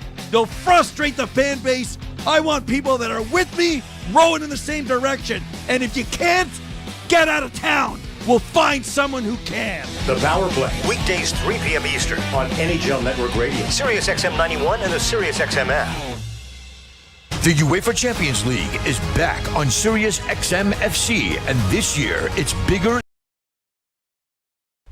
Hey, hockey fans, thanks for hanging out with us tonight for the Leafs' second preseason game. We traveled to Ottawa. Home and home series, let's get the victory tonight. We can't let Ottawa sweep us. Hit that like button down below. Let's get more hockey fans here in the chat, and the best way to do that is to please hit that like button. So please take a second, make sure you've hit that thumbs up. If you have, thank you. If you have not, please do so now, and let's have some fun in the chat. Let's keep it classy, and let's cheer on our Leafs. Let's see what the young kids can do tonight. Sounds like we've got a light roster since we are on the road, but it doesn't matter. We're going to have fun, and we're going for the victory. Let's go. Cheers, everybody. See you in the chat. Yeah, with an important announcement. You can listen to your favorite SiriusXM FC shows on the all-new SiriusXM app, now available for all subscribers. The best hockey lives here. Burns gets it back, stick handles to the backhand, moves in front, score! NHL play-by-play on SiriusXM. Leafs are outshot 10-6 in the first period. Game tied 1-1. Alex Steves opened the scoring, unassisted. Jake Sanderson from Claude Giroux and Brady Tkachuk to equalize that goal coming at 16:27. It is kind of funny the Leafs score off a face-off because they won just 6 out of 22 in the opening period. Anders Holmberg just won 2 out of the 9 that he took.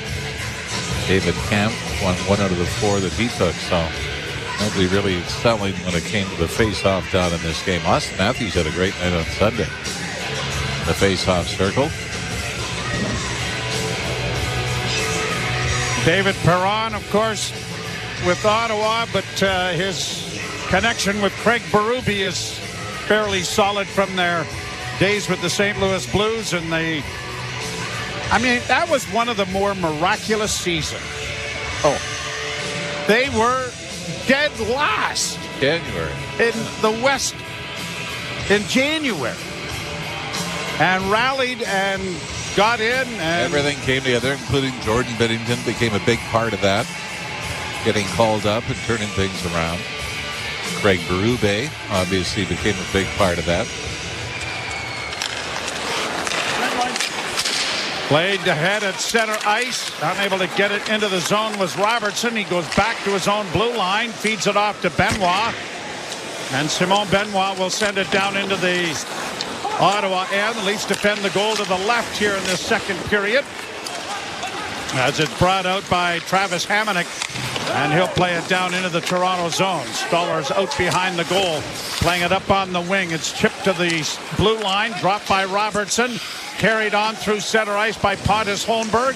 Holmberg down into the corner, tried to play it around back of the net. Got some assistance as it came to the side of the goal. Holmberg then has to work back of it, then from a sharp angle. Shot taken by Bobby McMahon, and that went off the shoulder of Forsberg. Another jam play there by McMahon, stopped by Forsberg on the short side. Jensen plays it up on the left wing. Stollers with a lead pass that went by everyone, but it'll be right on the Leaf net.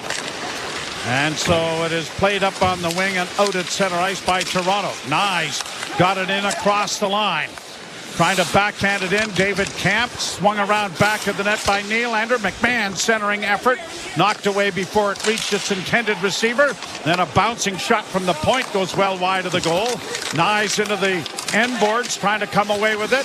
Alex Nylander playing it back onto the corner. Nyes is there again, centering for Camp. Tried to get it back to the point, but he hit a skate.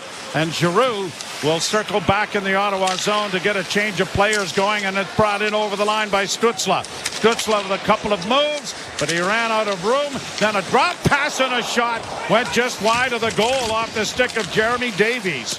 Leafs turned that puck over right in front of their own goal. Played down into Ottawa territory. Sanderson. Born in Montana. Of all of the stops that Jeff Sanderson made in his NHL career, the young man was born in Montana. Hey, you'd love to know the backstory to that, right? Yeah. His father, Jeff, played Columbus a couple of times, Vancouver, Hartford, Arizona. Yeah, it was kind of an interesting, but he's a pretty good player. Apparently wanted to be a goalie. Dad talked him out of that. My dad would have done that. Played it over the line now by the Sens. Centering effort goes wide of the goal and banks to the blue line and out. A delayed offside in effect that should have been blown down, I think, but was not. Puck is still in the Toronto zone, and it'll be brought out on the left wing side by Grabentkin, who gets it into the Ottawa end. It's gone high and has reached the screen and gone out of play. Leafs will tangle with the Montreal Canadiens, hosting them on Thursday night, 7 o'clock start. And then they'll go to Montreal on Saturday. Then they have quite a bit of time off before games with the Detroit Red Wings on the horizon. Yeah, Thursday, Saturday. We were talking about, you believe that 1 year? Oh, we had 11. 10 or 11, yeah? Yeah. You know, now Buffalo's out of the mix. It used to be 8 or 9. Mm-hmm. And now they've got it down to 6. Puck down in the Ottawa zone. Pinching there was Connor Timmins to keep it in. Against the boards, it'll be brought out at center by Ottawa and played up on the right wing. Pilon dragged into the corner by Benoit. Chipped up along the boards to find Alex Steeves. Banked off the boards nicely to find Timmins. Timmins across the line, fed it in. Hirvonen sent it in around back of the net. It came right out in front of the net, but no one there to take advantage. And Steeves has to come back to center ice to restore possession for the Maple Leafs. Myers drills it back into Ottawa territory. Punched around back of the net for Holmberg. Holmberg too well covered. Grabbed off there by Davies, and the Sens get it out at center ice. Leafs send it back in, and an empty net almost as Forsberg got caught behind the goal, and the puck came around on the wall, and I don't know if he got a piece of that or it hit the side of the goal, but he almost didn't make it back in time. Yeah, it was Nick Robertson was the one that had the gift. Robertson back of the goal, can't come up with it. Holmberg against the near side, unable to secure it. And the Senators with Philip Roos getting it out at center ice. Leafs send it right back in again. Period starting much like the first did, with the Leafs dominating, and jam play there by Camp taking it out of the corner, and he got right out in front of the net. Sends back in across the line with Highmore. Down into the far corner. Kemp ties up his man, has it up against the boards with his skates. Finally dug free, played back to the point, quickly to Sanderson. Sanderson with a long shot, and it is smothered by Anthony Stollers, who will cover up on it. And again, some words, this time with Rafai, Marshall Rafai. 2 games in the NHL with the Maple Leafs. Harvard graduate, and has played the last 2 seasons with the Marlies. Almost seems unfair, right? You go to Harvard and you play professional sports. You should have to choose. You're going to be smart, or you're going to be an athlete. Well, how about the Moore family? Oh, I know. Jack Moore, who I went to university with, sent 3 kids to Harvard. All played hockey, all got drafted into the National Hockey League. By the way, Ottawa going back on the power play here. Might be a hooking penalty coming to the Leafs. Number 2 is a minor penalty for holding. No, holding for Simon Benoit is going to be the official call. I've often thought there should be a spot in the Hockey Hall of Fame for parents. How about the Sutter family? Let's start with them. How about Jack Moore and his wife? I think what they've managed to do, I think, was pretty special. And most recently, the Quinn family. Yep. Absolutely. Penalty kill brought to you by CMC Markets. Take your trading to the next level with $0 commission on stocks. Face off to the left of Anthony Stollers. Draw one by Ottawa. Sanderson back to Stützle. Pass across. Comes into the slot for Giroux from Tkachuk. Now back to the blue line. Sanderson just didn't get it. Holmberg almost picked his pocket. Now to Stützle. His shot in traffic is stopped. A centering pass and knocked away by goaltender Stollers. Off the boards it comes to Sanderson to Giroux. Giroux works down into the corner. Back into the slot. Oh, and a good save by Stollers. He had to really telegraph out quickly because right out in the slot was David Perron. And Stollers came out and took that away from him. For Stollers, it's difficult. You got Brady Tkachuk standing in front of you at the top of the crease the whole time. But when Stollers reads the play perfectly, little pass to Perron in the slot. Stollers is that big push off the left post to get up to the top of the crease, cut down the angle, and make the save.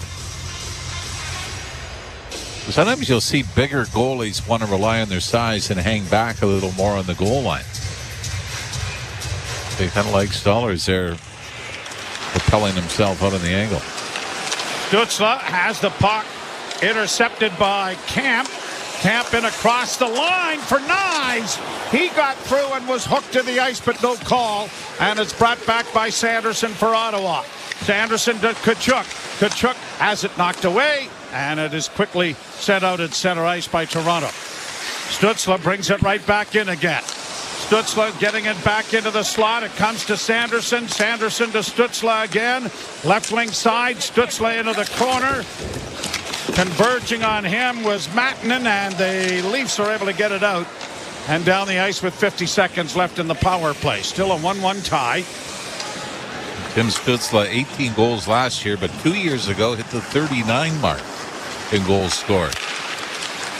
And this team, if they're going to make a jump, have got to have a much better start to their season. They always seem to get off at a slow pace, and by then they have dug themselves into a hole that they can't get out of. Or play the Maple Leafs more often. Back to the point, and a shot coming as blockered into the corner by Stollers. Now another pass in front. Stollers stopped that again.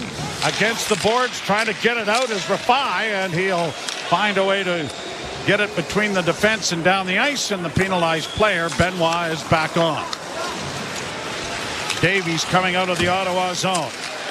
Got it ahead in on the left wing, driving his Cousins, and a whistle has stopped play. Not sure if it's offside or what. And we're not getting it. Well, we got a shaking head from Ottawa coach. There may be a penalty coming here to Ottawa. Or just a bad offside call.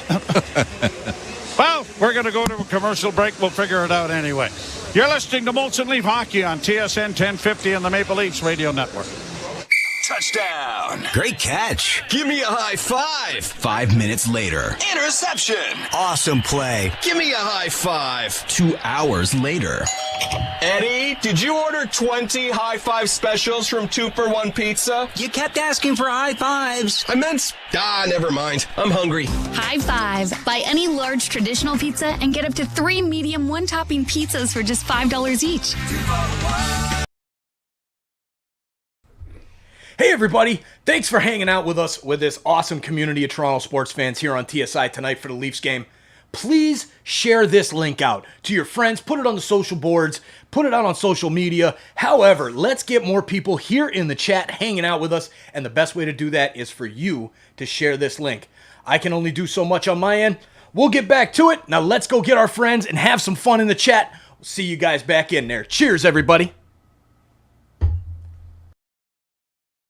Bureau. They could help you consolidate your bills into one affordable payment, minimize your interest rates, and get you out of debt fast. No matter how much you owe, you don't need to do this alone. To get help, call 1-800-656-7129. That's 1-800-656-7129. Let Consolidated Credit get you back to a debt-free life. Call 1-800-656-7129. Call toll-free today for a free consultation. 1-800-656-7129. Ontario license number 4705786.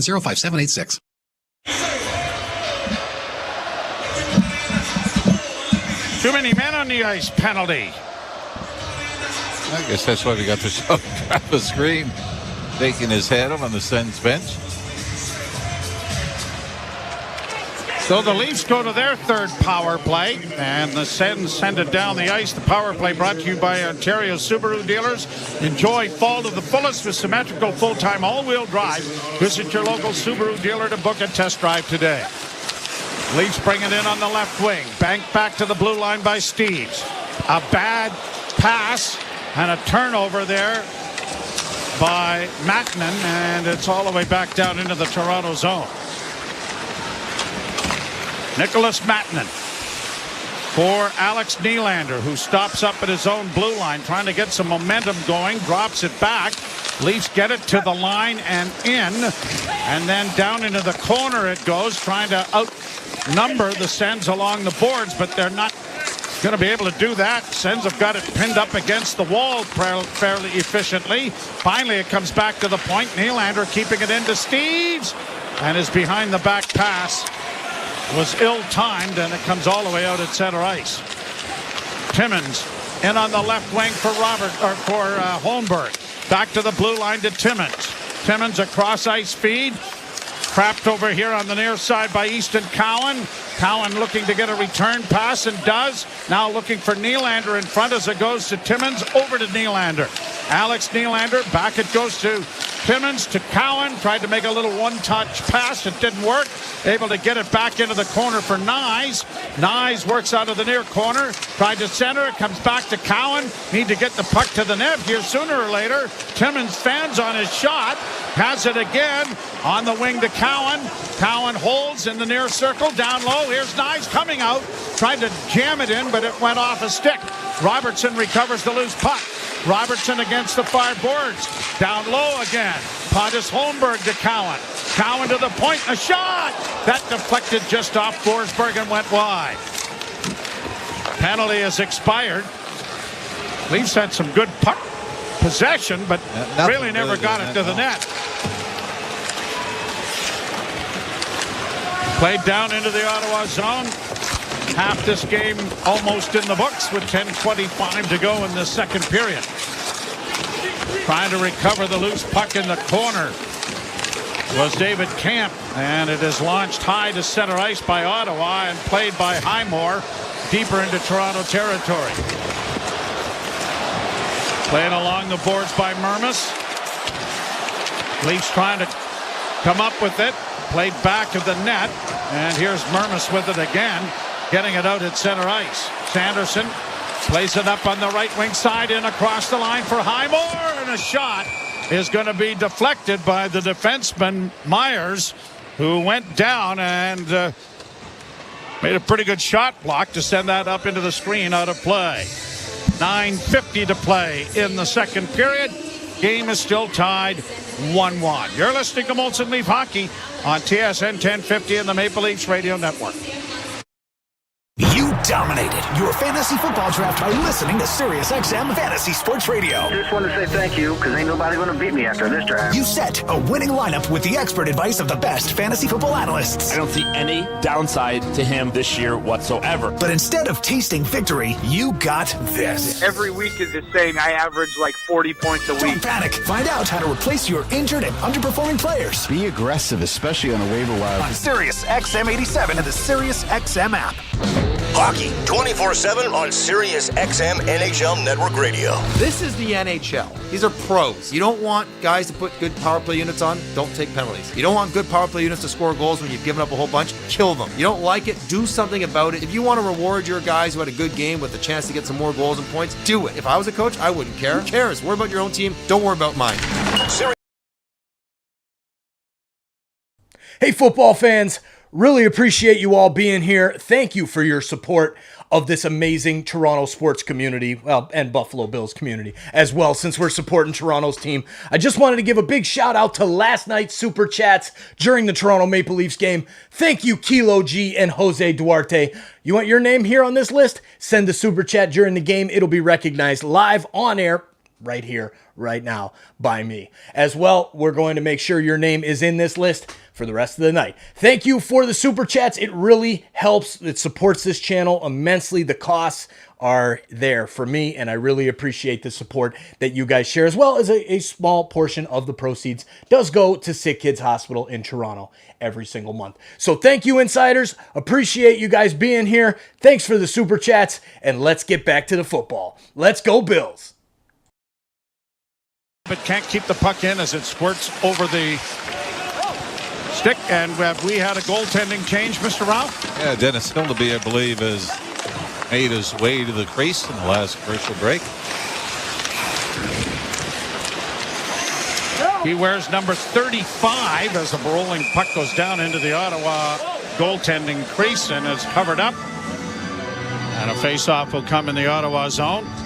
Dennis Hildeby is 23 years of age. He was a fourth-round pick, 122 overall in the 2022 draft. The Hildebeest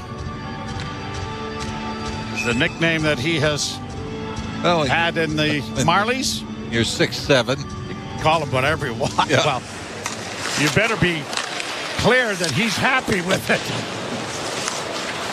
Timmins works in off the right point. Tried to chip it along the boards. Now, Mads Sogard played the entire game for Ottawa the other night. He's the backup goaltender with Ullmark still not available, so we're anticipating that Forsberg is going to play the entire game for Ottawa. But Hildeby into the goal for the Maple Leafs. We were disappointed we didn't get to see him in the regular season last year when he had to come up when the Leafs were going through all of the goaltending issues they had. Yeah, he did come up and back up for a couple of games, but Mark Jones ended up getting the bulk of the action then. Played into the corner in the Toronto zone. Sens come out of the corner with Pilon, trying to send it back behind the net. Hodgson trying to work along the boards. Got tangled up with three Leafs there. And the puck is chipped by Nyes back of the goal. Mattinen back for Nyes. Little bit of skating room with a backhand out at center, but unable to track it down was Pontus Holmberg. And the Sens have sent it right back into the Toronto zone. Mattinen is there again. Can't come up with the loose puck. Centering pass off a stick. Grabbed off by Holmberg. He's going to get to the red line and buy a change of players by sending it into the Ottawa end. Puck along the far boards, controlled by the Maple Leafs. Back of the goal it goes. Cowan, Easton Cowan trying to hold, gets it back in along the boards. Back to the point it comes. Myers to the left wing point. That was off a stick wide. Grabbed off by McMahon. McMahon works the boards on the near side. Got it back again then for Shaw. Back to the point to Myers. He makes it down the boards for the Leafs. Back of the net. Easton Cowan with it again into the slot. A shot coming was stopped. There's a rebound again. Leafs doing a nice job of puck protection and possession. Around back of the net far side. Sens can't get it out. And finally they hammer it off the boards and it ends up in the Toronto bench. 7:10 left to play here in period number 2. And it's still a 1-1 tie. Talked about Alex Nylander wearing number 92. Max Pacioretty could be the third player in Leaf history to wear 67. Robert Svala, I remember. Yep. Who was the other one? Did not remember. Where we got it there? 67, number 67. Brandon Kozan. Didn't have it for very long. And a hooking penalty is coming here. Going to the Leafs. I believe they had possession of the puck when the whistle went. And Quillen is gone to the box. 7:04 to go here in the second period of a 1-1 game. Trying to find it on the replay here. Oh, that was on Kachuk, who seemed to latch onto his stick, didn't he? Yeah, hooking is going to be the official call. Well, the penalty kill is brought to you by CMC Markets. Take your trading to the next level with $0 commission on stocks. The Ottawa Senators 0 for 3 tonight. They were 0 for 3 in the game Sunday night on the power play. Pass deflects down into the corner. Set along the boards out. It's the blue line, but not out. Goes to Stützle. Shot. Oh, and Hildeby got across. And then he makes another save. He needed all 6'7" to get across. But he made the save, and it was a dandy. Sometimes the knock on bigger goaltenders is they're not great going post to post. The size gives them a little less agility, but I tell you, Hildeby went quick, post to post. I don't think the second one got to him. It was redirected. But the first one, he had to get over, get that left pad down and against the post, or the Senators would have taken their first lead of the night. Now, you mentioned about Ottawa's power play. The Leafs' penalty killing has got to improve, and so far in the preseason it has.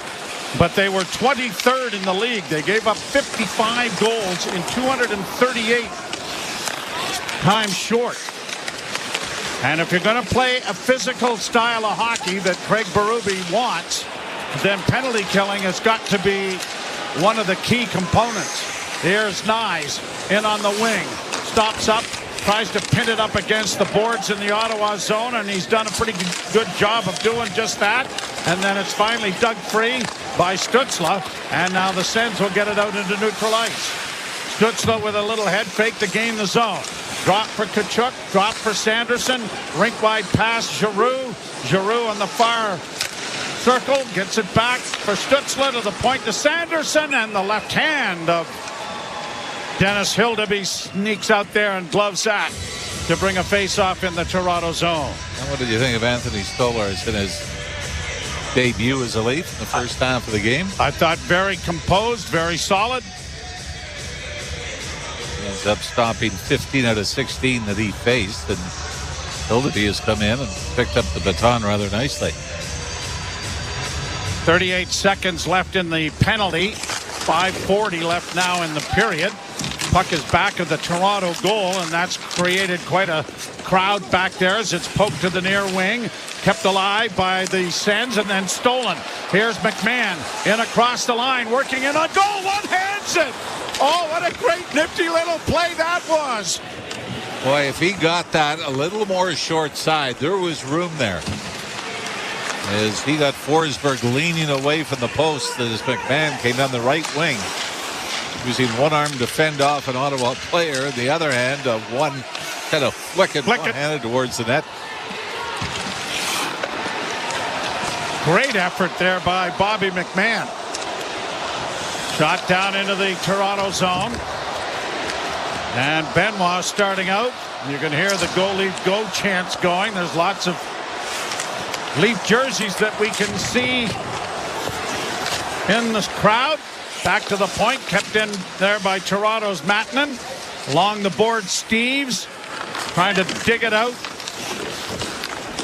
Was Hervinen. It comes into the slot. Shot was blocked. Knocked off the puck then was Ronnie Hervinen.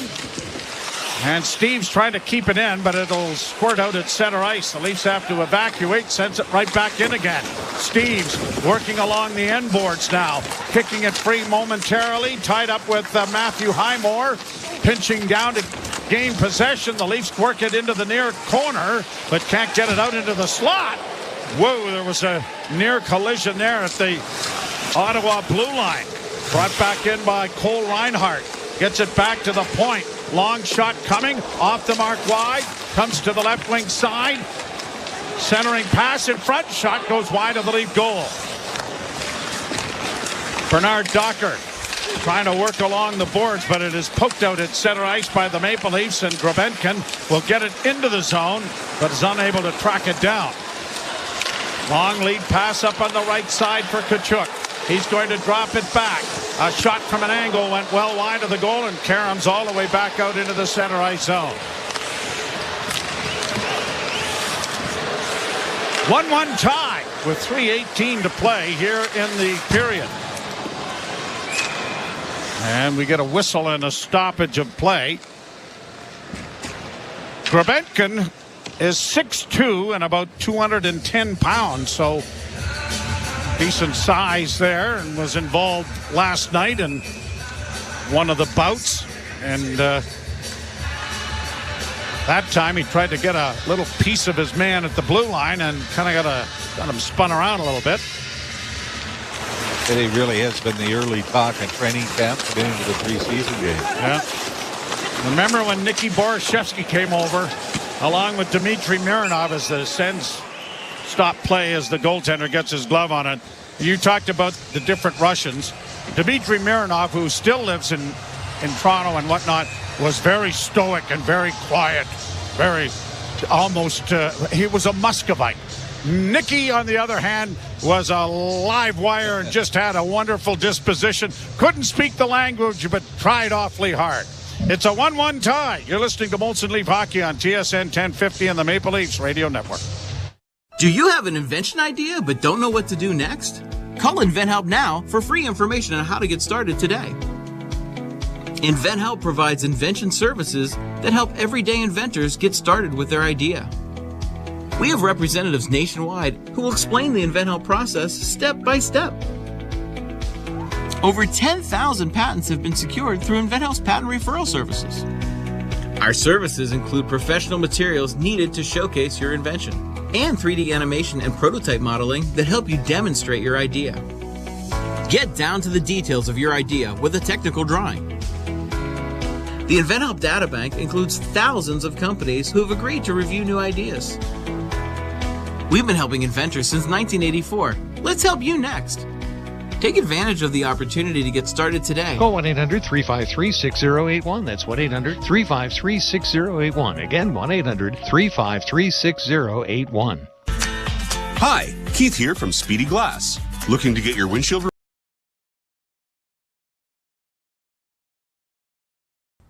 What's up, hockey fans? Thanks for hanging out with us tonight for this Leafs game. We're doing something special here on Toronto Sports Insider, this amazing community that we've grown here. Thank you all for being a part of it. We're looking for a sponsor. Do you know any businesses, small businesses, bigger businesses, know anybody that works for some of those companies that might be interested in sponsoring and reaching 20,000 plus Leafs fans a day? Please shoot us an email at torontosportsinsider@gmail.com, and let's see if we can't find a partner to do big things this Leafs season and help out this channel and this community grow, as well as a small portion to Sick Kids Hospital. So that's a requirement as well for any potential sponsors. Now, let's get back to the hockey. Thank you all again. We'll see you in a little bit. Go Leafs, go.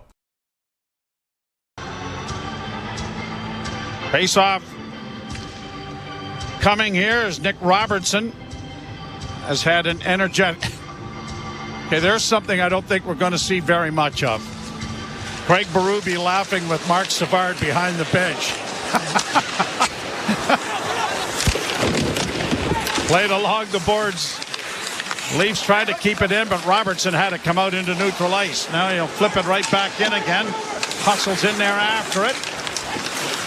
And he comes out of the corner with it, only to lose it. And now the Sens will play it out into the center ice area. Ostapchuk tending it down into the corner. Robertson gets drilled from behind, but no call. Back to the point it comes. Long shot in traffic, deflects high and wide of the Leaf goal. Tied at ones with 2:22 to go in the second period. Into the corner goes Nick Jensen. Jensen eludes one. Plays it back to the net, then carried on, only to have it knocked off his stick. And Robertson, in a long shift here, is just going to send it in and do a little bit of forechecking as the rest of his mates are getting to the bench. Ruse and Jensen exchange the disc. They get it out at center ice and across the line. Timmins couldn't get it away from his man. Good hit in the corner by Nick Cousins.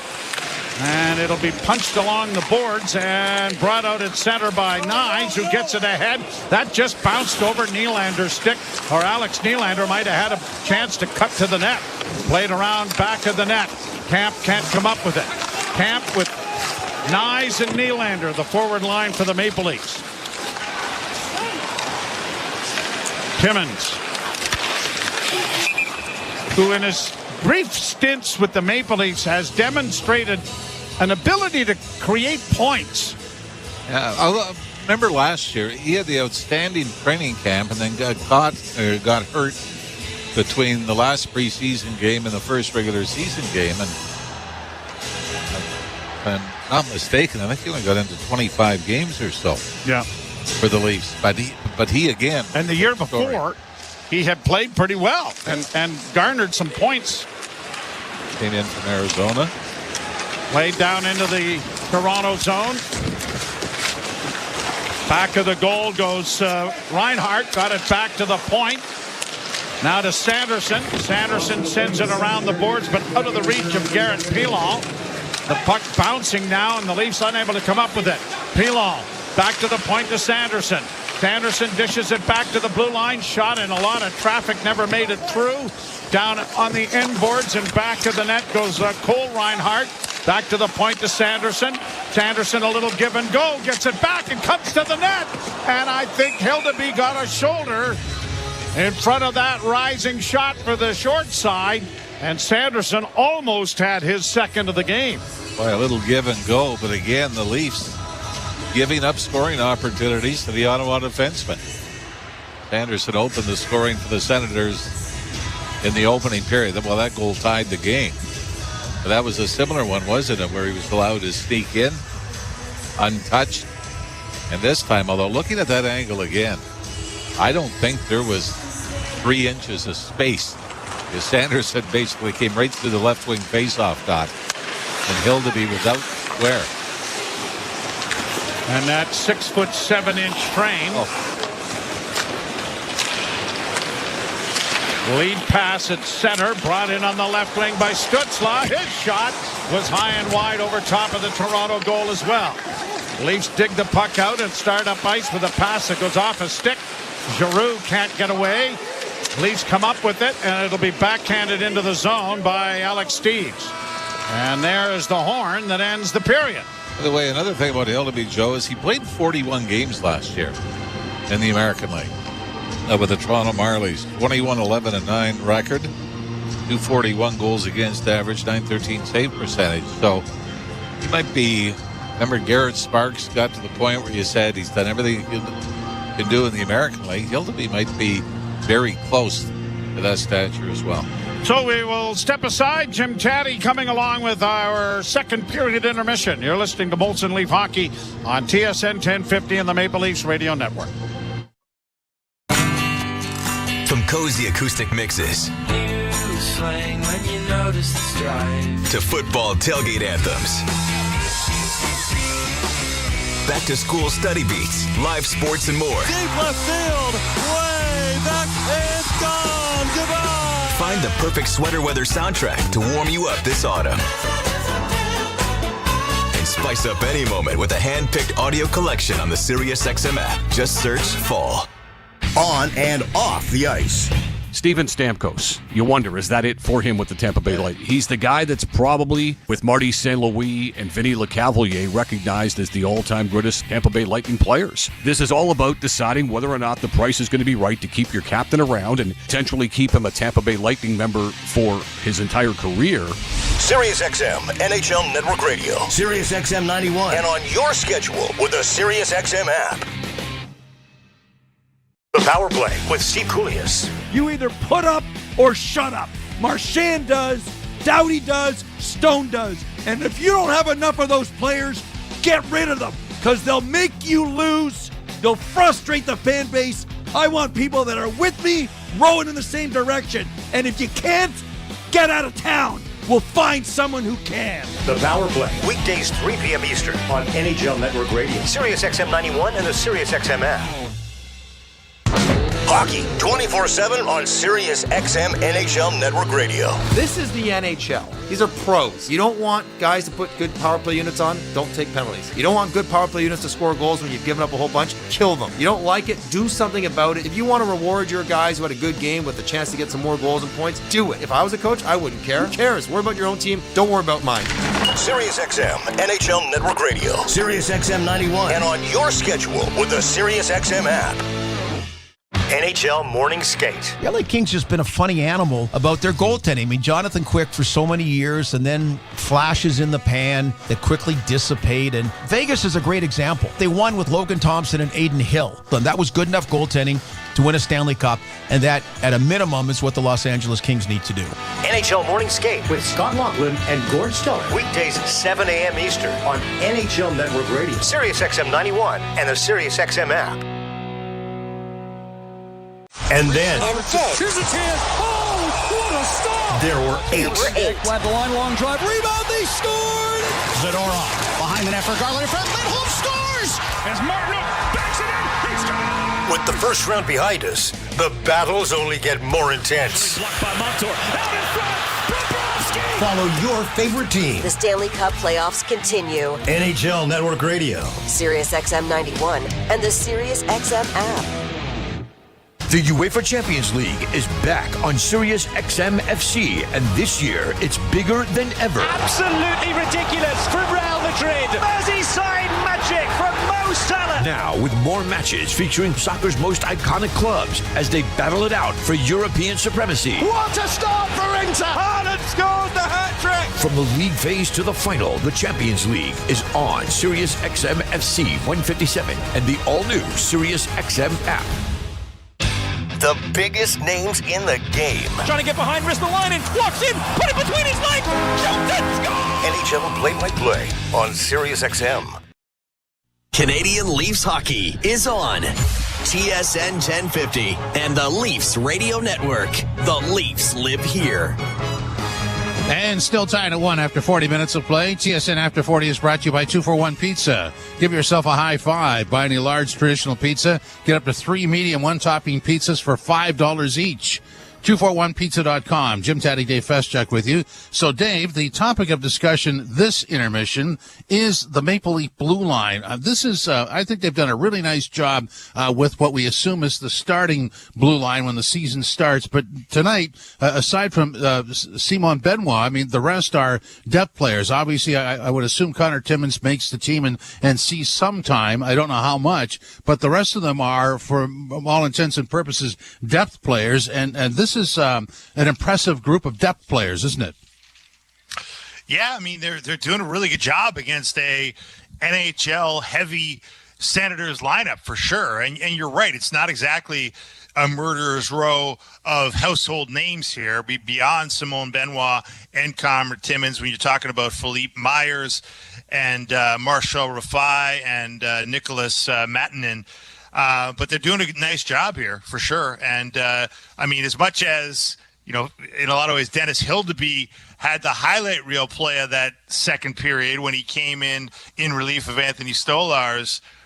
You know, in 10 minutes of that period, Hildeby only faced 3 shots. He slid across and made that spectacular save on Brady Tkachuk that really had people people dropping their jaws at the athleticism of Dennis Hildeby, but didn't have a ton of work, to your point, thanks to some pretty sound defensive play in front of him. Yeah, and I think at the end of the first period, we might have been a little concerned because Ottawa was spending a lot of time in the Leafs zone. But, I mean, these players, if you throw in what should be the starting lineup for the Leafs, where Benoit makes that, and these guys and the starting lineup, I mean, that's I don't want to say unprecedented depth, but I might be right. I mean, when you look at all the defensemen they looked at over the years, the draft picks that just, couldn't reach the next level, this is impressive.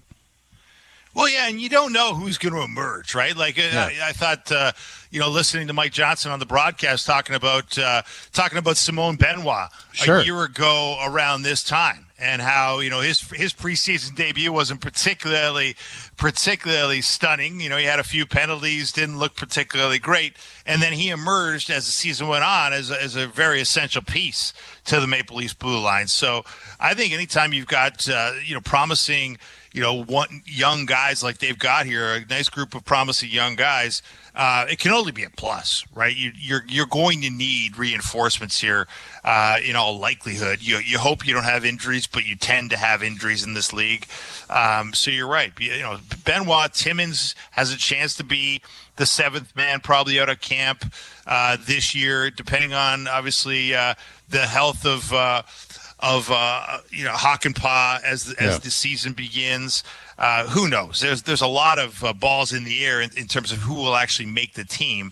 But the rest of this group here, these bottom four defensemen tonight, Dakota Mermis, Philippe Myers, Rifai, and Matanen, they've all got a chance to work their way into that conversation for sure. Rifai, I think, is probably the guy people know the best.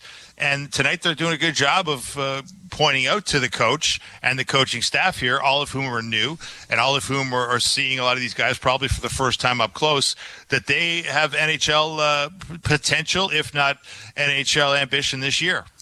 Yeah, and when you bring up Simon Benoit, I mean, this guy, I remember doing preseason games last year and wondering, did he have the puck skill? Would he fit in? Not only did he develop, but he fit an absolute void on the roster. You could say the same for, we talked about in the last intermission, Nyes and McMahon and how they progressed, but it wasn't not only the progression, it was the fit. They found the right fit, and that's important too. Oh, yeah, fit and timing and being in the right place at the right time in this league is incredibly important. Let's be honest here. And for sure, like Simone Benoit, you're right. He brought a physical presence and the need for the opponent to have a head on a swivel when he was out there. And that was something the Maple Leafs did not have in abundance last year. Perhaps they have a little more of it this year than they did last year. We'll find out as the season progresses. But yeah, Benoit, you're right. He's not exactly known as the quintessential puck mover or puck transporter, but what he does bring is a great heart and a real honest work ethic, and that can go a long way in this league. Connor Timmins, I mean, what does he bring? He brings a right-handed shot with a lot of puck skills, and clearly a guy that with high-end puck skills that I think eventually will find a place in this league. But to your point, we'll need the right kind of opportunity for extended minutes this year, because right now, I mean, it does look as though it's going to be a pretty crowded bus in terms of the opening night six. But things happen, you never know, and that's why all these guys out here tonight just have to keep their heads up and keep realizing that hey, it's one injury, one trade, and a lot can change. So let's spend the last 90 seconds that we have here on Easton Cowan, because this is going to be, as the games go on, people are going to wonder, how this works, how this fits. I will say that there may be a gesture here, and maybe he gets a bit of a look at the start of the season, like Fraser Minton did a year ago. But long term on this roster this year, I don't see a development role for anybody. This is you have to make a contribution here. We can't hand out free passes. And I just think that for him to go back to junior at some point and star in the World Juniors, that's not going to hurt him. I don't think it can hurt you. Dominating at the lower level is always a good thing for me. But look, this is a great experience for him, and I think he's got the right attitude. He was, I was among the reporters listening to him today after the morning skate. at the Ford Performance Center in Etobicoke, and Cowan has the right attitude. He's like, hey, I'm in an NHL camp. This is great. I'm enjoying every moment. I'm learning something every day. He really stressed how he's learning something, and he's learning, the details of the game that junior players, junior stars, and let's be clear here, this guy wasn't just a junior player. This guy was the best player in junior hockey, or one of them, certainly the best player in the OHL last year, both in the regular season and the playoffs. But yeah, this is a new level, and there's a new awareness that you need about where you can put the puck. We've heard Craig Berube talk about, this is what he needs to learn is almost like what not to do, when not to make a play, when to dump the puck in and live to fight another day, as they say. In junior, when you're the best player out there, you get the luxury to kind of do whatever you want, and now he's got to be a lot more disciplined. But I thought toward the end of that second period, him and Bobby McMahon and Logan Shaw had a really big boy NHL shift where they commanded possession on the Senators for a really nice chunk of time there with a little bit of a cycle. And I thought, Easton Cowan looked really strong trying to get position in front of the net. So there were some really good signs there for Easton Cowan. And I think he's the kind of kid, he's got a motor, man. And that makes a coach always want to take a second look. I think he's going to fight for a spot on this team until the very end of his chance here. Dave, thanks very much. This is Molson Canadian Leafs Hockey on TSN 1050 and the Leafs Radio Network. At Walt Disney World Resort, the best beginnings start with a click. Like clicking on a lightsaber and becoming one with the Force. Or clicking a camera and capturing an unforgettable Disney PhotoPass moment. And now, you're one click away from experiencing it all. Canada residents can save 25% or more on a 4-day or longer Walt Disney World theme park ticket. Visit disneyworld.ca/tickets now through November 6, 2024. Savings based on the non-discounted price a non-Canada resident pays for the same ticket. Proof of Canada residency required. Offer not valid at theme park ticket windows. With Food Basics deals like 600 to 700 gram Jane's chicken strips for just $5.88 each, you'll be saying, wowza! Shop in-store and online until September 25th. Food Basics, always more for less. My whole life, we've always wanted to raise awareness and raise money for cystic fibrosis. 25 years ago, statistics said Tori might not be alive to hear this ad. Event-funded research has helped increase patient lifespan by almost 20 years. Kiss CF goodbye. September 28th at the Opera House with the Blushing Brides, Monkey Wrench, and Canada's premier Kiss tribute, Rock and Roll Over. For tickets, go to kisscfgoodbye.com. In part, sponsored by CarStar Scarborough Northeast. And we're going to continue to raise money until there is a real cure. Autumn is a season of change. The colors of the leaves and chill in the air. As the days grow shorter, make the moments last longer at Thermea Spa Village. Engage your senses with an Ofgas ritual.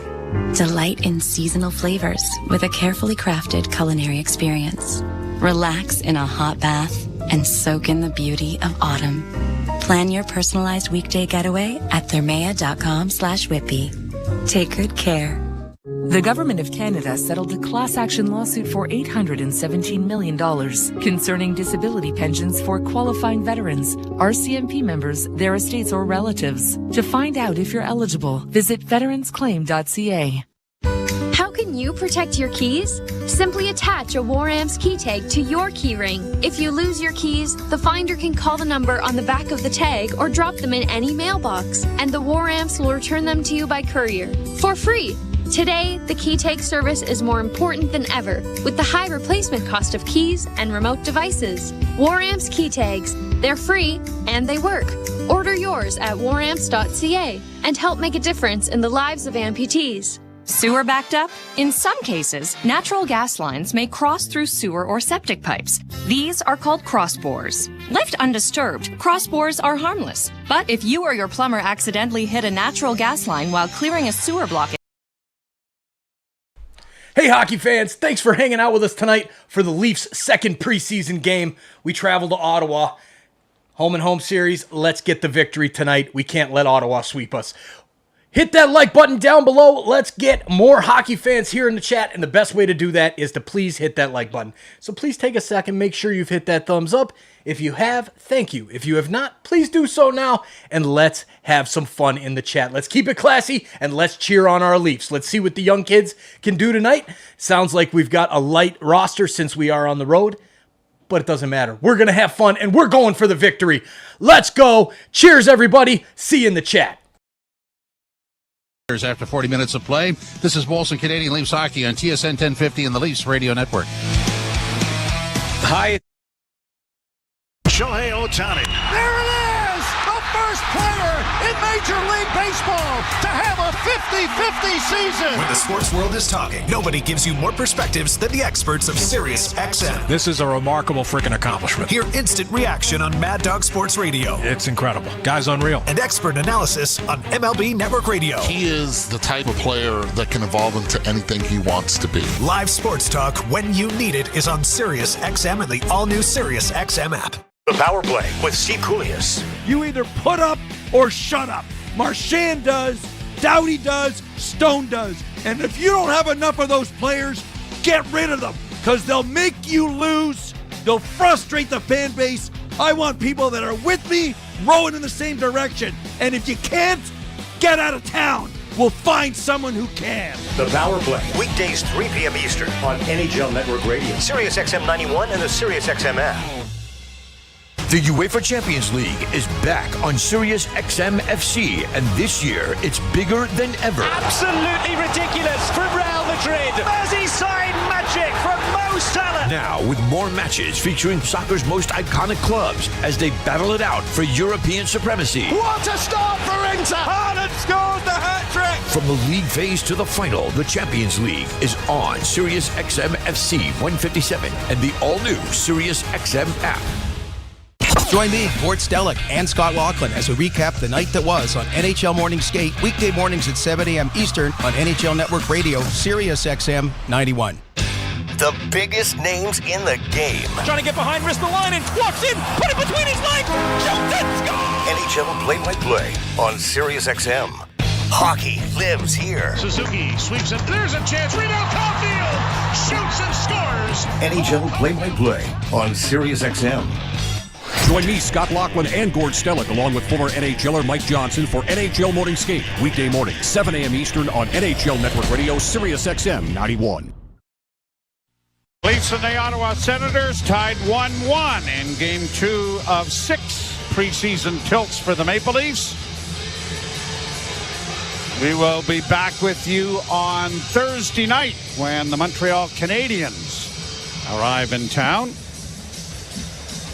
What are your thoughts on Easton Cowan so far? I think he's been much more noticeable tonight. He's had some power play time tonight as well. But it is, I mean, you have to give so much credit to players like Austin Matthews and Connor McDavid, Connor Bedard, who did it last year with Chicago, to come out of junior and not only play at this level, but be a dominant player right out of the chute. I mean, it's such a rarity. Yeah, it's a big step. And I mean, Cowan has done everything you could possibly do at the junior level. And now we've got, I believe, a bit of a, with Pontus Holmberg. Okay, this is strange. Cole Reinhardt and Pontus Holmberg are throwing punches at one another. And down goes Reinhardt with Holmberg on top. Reinhardt had a couple of goals for the Senators on Sunday. He had a 4-point night, and he's going to get his first major of the preseason here. I don't know what touched this off. We couldn't see it on the screen, but just right off the opening face-off, maybe. Got a cross-check taken down, but that went. This is okay. They're both coming back to center. They got. Hey, are you interested? Okay, why not? Both of our. There was absolutely no. No, except, I mean, maybe off the opening face-off. Reinhardt, a bit of a cross-check on Holmberg as they're looking for the puck in a scrum. But other than that, it was just they were side by side skating back into the Leaf zone. It was as if Reinhardt said, "Have you heard of this Battle of Ontario thing?" I think both coaches want us to be more physical. Are you game? Well, that was it. No 5 each for fighting. Puck back in the Toronto zone. Shot by Sanderson. High and wide of the goal. Down along the boards and back of the net. And Timmins runs out of real estate, but the Leafs are able to elevate it and get it through center ice. Nyes chasing down after the puck, can't get to it in time. A bit of a stick comes up and clips the Ottawa player, who's still feeling around for it, as Travis Hamonic was having some words for the official.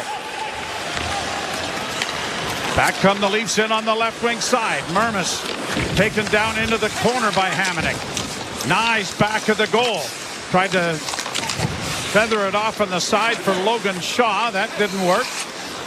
Shaw has played 232 NHL games. Last 2 seasons, though, member of the Marlies. Played back down into the Ottawa zone. Jensen got it up the boards and out. Leafs are going to shoot it right back in again. Logan Shaw led the Marlies in scoring last year. Goal scoring with 30. Shot deflects now off a stick and goes up into the screen, out of play. And Travis Hamonic, who was bitterly disappointed about getting a bit of a stick in the face. Yeah, just kind of a swinging move there by Nyes. And the shaft of the stick got him caught right in the teeth, yeah. Yep. Hamonic goes right to the Ottawa dressing room. At least we thought he did, didn't he? Yeah, I think the replay with that we just saw there was slamming the door in disgust of the officials for not calling it.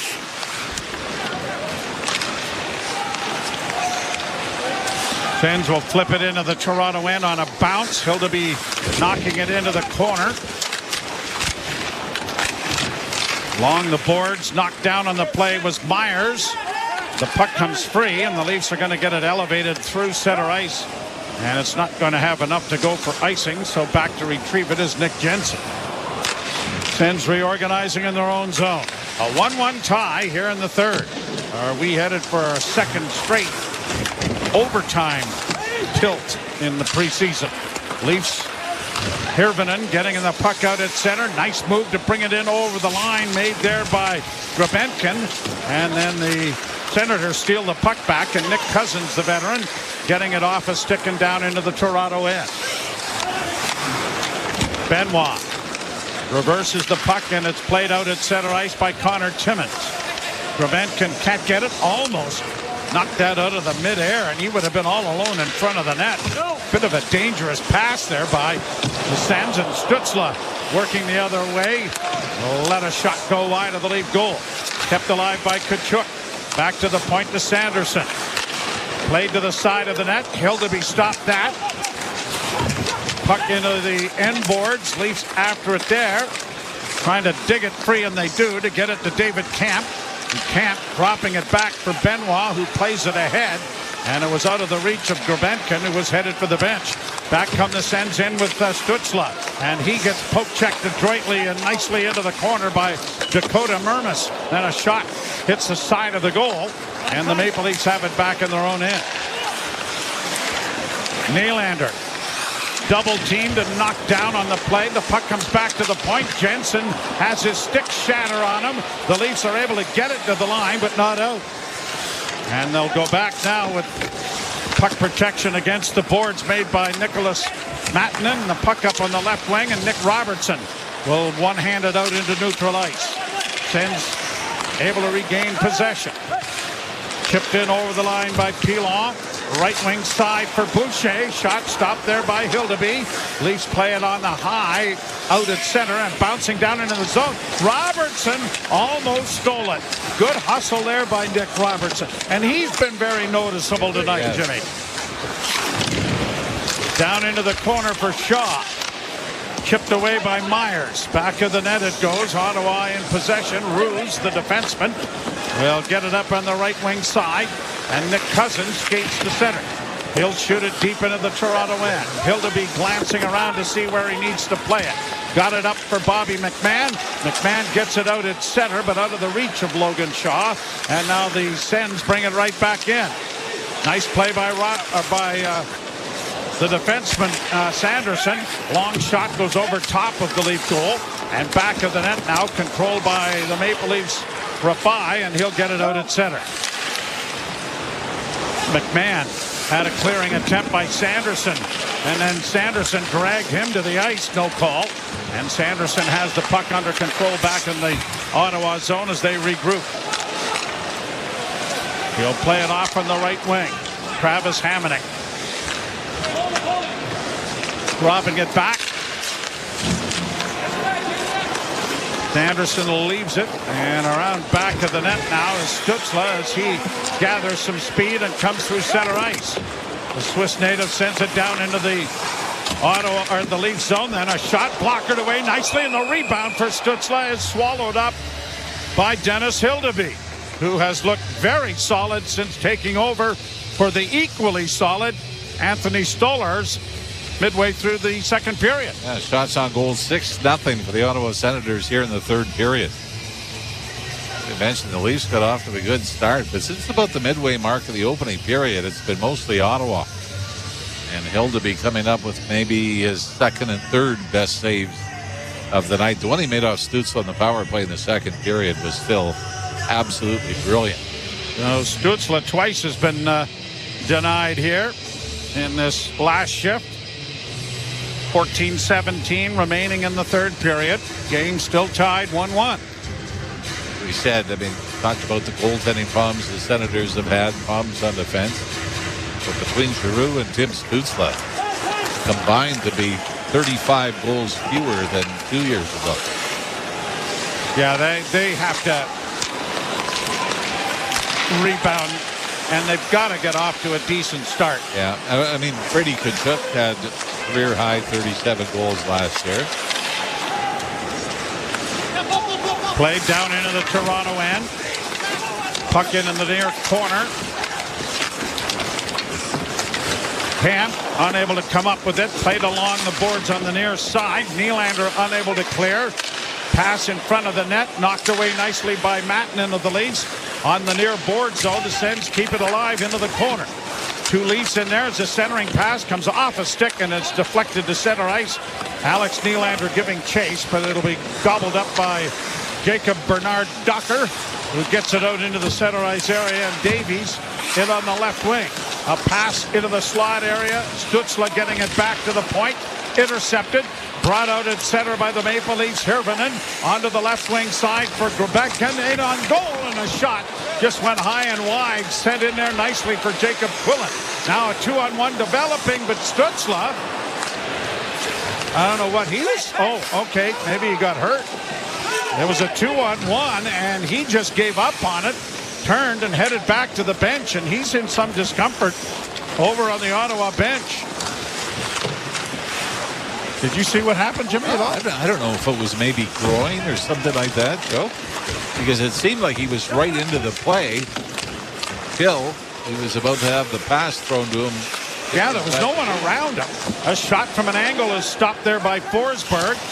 McMahon trying to drag it with his skate, but to no avail. Leafs are able to keep it into McMahon. He'll send a long shot that is going to deflect off a body and go up into the screen and out of play with 12-18. Well, you don't want anybody getting hurt in the preseason, and you certainly are, if you're an Ottawa Senators fan, you don't need to see that. It is a 1-1 tie. You're listening to Molson Leaf Hockey on TSN 1050 and the Maple Leafs Radio Network. A new generation of hip-hop superstars was born on SoundCloud. What's up? This is Cash Cobain. There's Lil Tyler. Still no baby. Stay connected to what's popping online. Now. Let's get it. With the Sirius XM channel, where new hip-hop is always on. SoundCloud Radio. Yeah. Clear the runway, because we about to take off on SoundCloud Radio. Listen in the car or at home with your Sirius XM app. The Power Play with Steve Koulias. You either put up or shut up. Marchand does, Doughty does, Stone does. And if you don't have enough of those players, get rid of them, because they'll make you lose. They'll frustrate the fan base. I want people that are with me, rowing in the same direction. And if you can't, get out of town. We'll find someone who can. The Power Play, weekdays 3 p.m. Eastern. What's up, hockey fans? Thanks for hanging out with us tonight for this Leafs game. We're doing something special here on Toronto Sports Insider, this amazing community that we've grown here. Thank you all for being a part of it. we're looking for a sponsor. Do you know any businesses, small businesses, bigger businesses, know anybody that works for some of those companies that might be interested in sponsoring and reaching 20,000 plus Leafs fans a day? Please shoot us an email at torontosportsinsider@gmail.com, and let's see if we can't find a partner to do big things this Leaf season and help out this channel and this community grow, as well as a small portion to Sick Kids Hospital. So that's a requirement as well for any potential sponsors. Now, let's get back to the hockey. Thank you all again. We'll see you in a little bit. Go Leafs, go.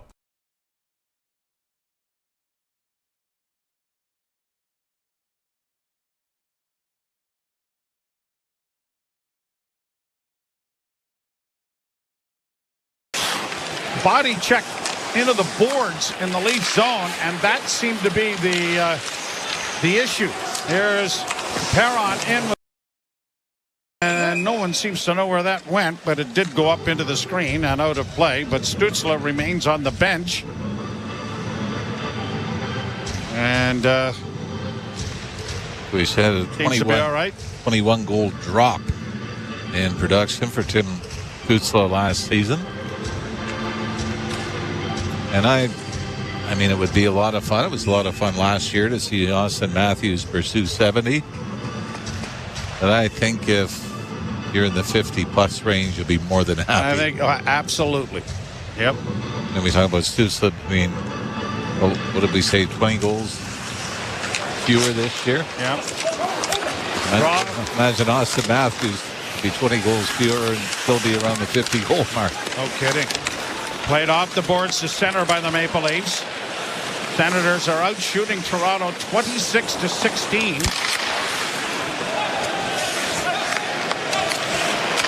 As it's played through center ice and down into the Toronto end. Played around the boards. Mermis trying to get it out. Dakota Mermis will get it out at center ice, and it's brought on by Nyes. Nyes trying to drive, then stops at the near half boards, trying to chip it in front of the goal. And Camp was there, and he may have got a piece of it, but I think that Forsberg also got a piece. Sens bring it back at center and knock it down into the Toronto end. A reminder to join us on Thursday night and the Montreal Canadiens, who are hoping that a number of changes are going to improve their offense a little bit. You were saying about the last 40 goal scorer that the Canadians had? Vinny Domfus. I believe it was the 92-93 season. Off the boards and into the Ottawa zone. I mean, that's a scary. Well, Patrick Laine is the big question mark, and here's a chance for the Leafs with a shot that went off a leg. Trying to keep it in. Hervinen back to the point. Raffai over on the right wing side. Another broken stick as it goes into the corner. Centered in front right through the blue paint. And Tkachuk comes away with it. He's going to be forced back into his own zone. Will bank it off the end boards for his defenseman. And Bernard Docker drops it back for Tkachuk. And Tkachuk stations himself back at the Ottawa goal. He'll leave it for Bernard Docker, who returns the favor. Tkachuk got it out at center. Played back on the left wing, and Tkachuk now sends it deep into Toronto territory. Round on the boards for Benoit. Leafs get it out at center. Drop back now for Timmins. He failed to control it cleanly. Send it back in over the line, and the Leafs will regroup the puck with Benoit. Bank pass ahead at center. Robertson was able to one-hand it into the zone. Quillen, Dartmouth native, played his collegiate hockey at Quinnipiac and came up late in the season to play 7 games with the Marlies. Leafs are able to steal the puck and get it out at center, and here's Quillen, who was taken down on the play. Penalty call coming. Shot goes off a stick, and the Leafs are going to go to the power play. Interference is the call. It was right after the Ottawa player lost the puck, and in the attempt to you know what, this is a bit of a weak call. Watching it on the replay, but the Leafs hopefully can take advantage of it. You're listening to Molson Leaf Hockey on TSN 1050 and the Maple Leafs Radio Network. It could be your colleague, your neighbor, or your best friend. It could be your mother or your daughter or wife. When 1 in 8 women are diagnosed with breast cancer, it affects us all. So join us October 6th at the Canadian Cancer Society CIBC Run for the Cure and support the future of all women. Because when you run for one, you run for all. Sign up today at CIBCRunforthecure.com. On September 30th, we honor the children who never returned home from residential schools and those who survived. On this day, we open our eyes and hearts to the truth. And on this day, we must turn this truth into action. Because only 13 of 94 calls to action from the Truth and Reconciliation Commission have been achieved. We must do better. This day is about all of our tomorrows. Brought to you by NamiRes, Native Men's Residence.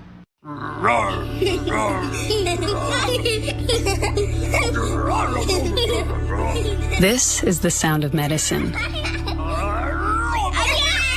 When you stay at a Ronald McDonald House, close to your sick child, family is medicine. And right now, it's helping Ryan battle leukemia. We need your help to keep families together. Please donate today at rmhc.ca.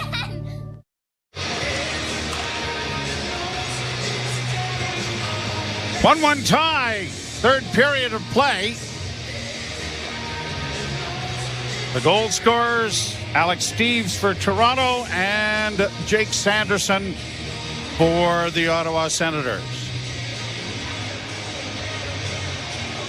Face off to the right in the Ottawa zone. Leafs on the power play. Brought to you by your Ontario Subaru dealers. Enjoy ball to the fullest with symmetrical full-time all-wheel drive. Visit your local Subaru dealer to book a test drive today. Sends ice the puck, and Timmins bringing it out. It will be interesting to see what the format is, trying to get the puck in the offensive end of the rink under the new coaching staff. Is it going to maintain itself of the continuous drop pass to Matthews or Marner, or are there going to be more of a direct approach under Berube of just shooting it in and outmanning the man? But right now they're having difficulties getting it in the zone, and they really haven't worked that drop pass a lot. Holmberg, left wing side, that doesn't work. Following up on the play was Robertson.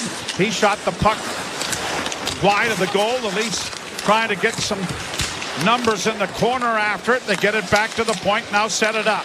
Cowan, far side, saucered back to him. Left wing side, Robertson, pass in front, big save, rebound, and another good save made by Forsberg. Pretty good chances there for the Maple Leafs. Boy, Bobby McMahon just could not get his stick on the puck as it was bouncing past him at the top of the crease. And the Leafs quickly bring it in on the left wing with Steeves. Steeves around the boards, getting it back to the blue line. Grabenkin sends it around to the far point, but no one there. And going back to retrieve the puck for the Leafs is Madden, who still has it pickpocketed, and they score. Ostapchuk pickpockets the Leaf defenseman right in front of the net, and the shorthanded goal will give Ottawa the lead 2-1. It's been a bit of a tough night for Nicholas Benton, who's an Ottawa-born player, Leaf draft pick, but has played mostly in Europe, played in Germany last year. You remember he had that cough up, Joe, in the second period right in front of Anthony Stolarz, and now as his pocket pick, just taking a little too much time and then telegraphing a blind pass from the boards to the right of Hildeby. Tried to backhand it up the middle of the ice. It was just picked off. And the Senators have taken their first lead of the night. So a shorthanded goal. And it is 2-1 in favor of the Ottawa Senators.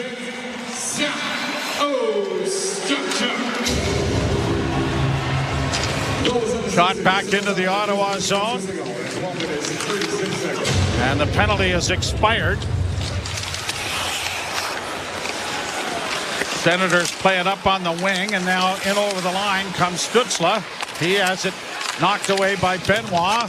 Stützle is knocked down on the play there by Quillen, and the Leafs bring it in with Steve sending it down into the corner. He opened the scoring for Toronto in the first period. Knocks it off his stick to get it into the near corner. Drives in there with authority to push it back behind the net. And now here are the Sens trying to work it out at center. Rink wide pass.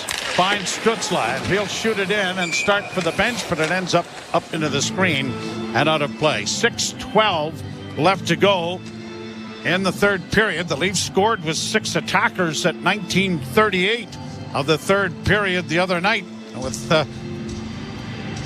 Nylander scoring from Tavares and Pacioretty.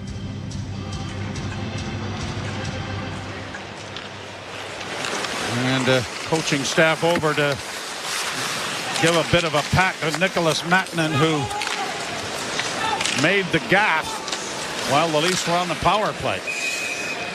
Puck goes into the Ottawa bench and out of play. And 5:58 left to play in the third period. Ottawa with its first lead of the game. You're listening to Molson Leaf Hockey on TSN 1050 and the Maple Leafs Radio Network. This week on Let's Go with Bill Belichick, Max Crosby, Peter King, and me, Jim Gray. Along with Charles Barkley and Coach Belichick.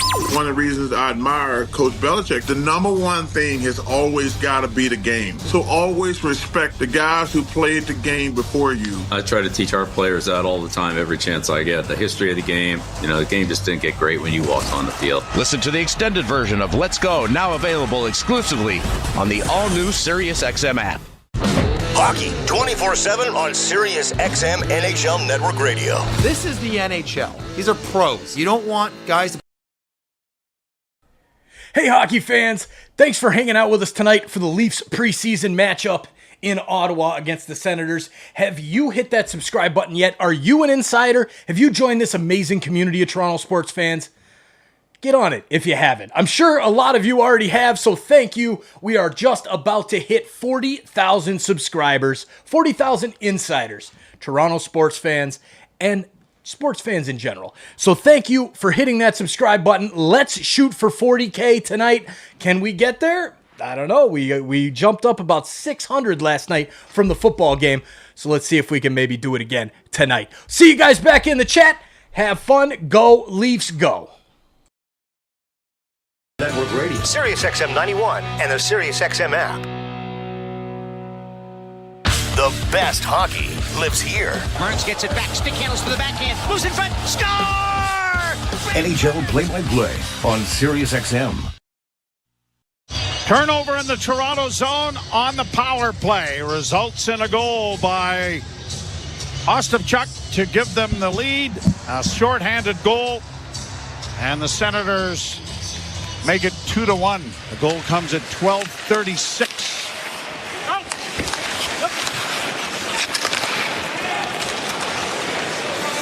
Played down into the Ottawa zone. Checking here. The Leafs gave up 9 shorthanded goals a year ago. Sens keep the puck in the Toronto end. Sanderson on the right wing side, and the shot whistles wide of the goal and then chips up into the screen out of play off Bobby McMahon. And McMahon and Cousins get into a little face wash effort there. Bobby McMahon made great strides last year, Ralphie. Oh, and it was all based around a game. I believe it was against St. Louis at home. If the Leafs had some last-minute injuries and illnesses, Bobby McMahon was supposed to be a scratch. Then he scored 3 in that game, and then he went on a heater, 7 or 8 game heater that sort of solidified his spot in the Leaf lineup. And you know, when you talk about Matthews and Willie Nylander being injured in the playoffs last year for the Leafs, not having Bobby McMahon was a huge loss for them as well. Sens keep the puck in the Toronto zone. 5:12 to play in the third. Chipped along the boards there by Mattinen. And it'll be cleared high and into the Toronto bench and out of play. It'll be brought back. He really, his style of play, you think is very much suited for the playoff. Mm-hmm. You know, big body, great line guy, goes to the net. Well, he's going to be a player that Craig Berube enjoys. And he's going to find himself somewhere in the lineup. Fired down into the Toronto end. And if it's with John Tavares, you know, that 20-goal, 25-goal mark could be very attainable. Yep. Against the boards. Camp kicks it free. Around back of the net, it goes for Myers, and Myers gets it ahead, and Alex Nylander to center. Nice pass to David Camp. And a collision on the blue line, I think, put the play offside as Nyes got tangled up there with Philip Bruce, and both players tumbled to the ice, and it put Nyes offside.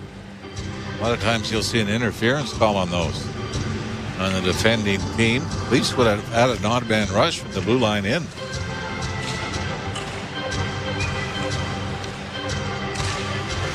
Draw one by Ottawa.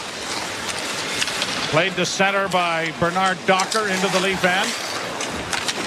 Mattinen got it around back of the goal. Played up on the right wing side. Trying to dig it out is Grebenkin, but he can't get it out over the blue line, and the Leafs will try the other side. Dakota Mermis got it to the line, and it is batted down into Ottawa territory, forcing Davies back to recover the puck back of his goal. At the point, though, it's kept in by Toronto. Back to the net. Quinlan couldn't come up with it, and the Sens have it now off the boards to the left wing side, and it'll be played out and down wide of the Leaf goal. And whoa, Hildeby, whoa! Got 6'7", kind of got off. Just kaboobalated there as he tried to get back into his net. Okay, but first he was going to come out and play it, but then realized it was outside the non-trapezoidal area. It was in the non-trapezoidal area. So then had to scramble, and the puck was shoveled back towards his feet as he was trying to get back to the near post. And that made for a bit of a comical recovery for the Leafs. I don't know if they have step dancing overseas, but that's what he was trying to do. Well, I don't think it's very popular. Senators play the puck out at center ice. And it's going to be offside as it's brought in. 3:26 left, third period. Toronto trailing 2-1. To the Ottawa Senators.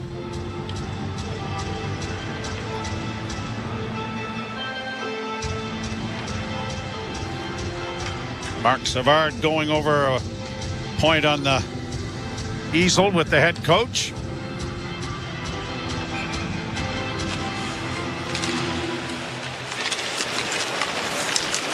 Puck is pushed up at center, but the Sens drift it right back down into the Toronto end. Timmins around back of the net. Some of the things I think you can take out of this game as far as the Leafs are concerned. One, Anthony Stolarz and Dennis Hildeby have both been excellent.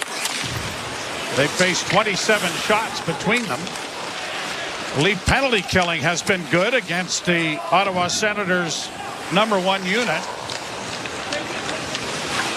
Kind of scary when you've given up more short-handed goals than power play goals. But the Leafs power play has not scored here tonight.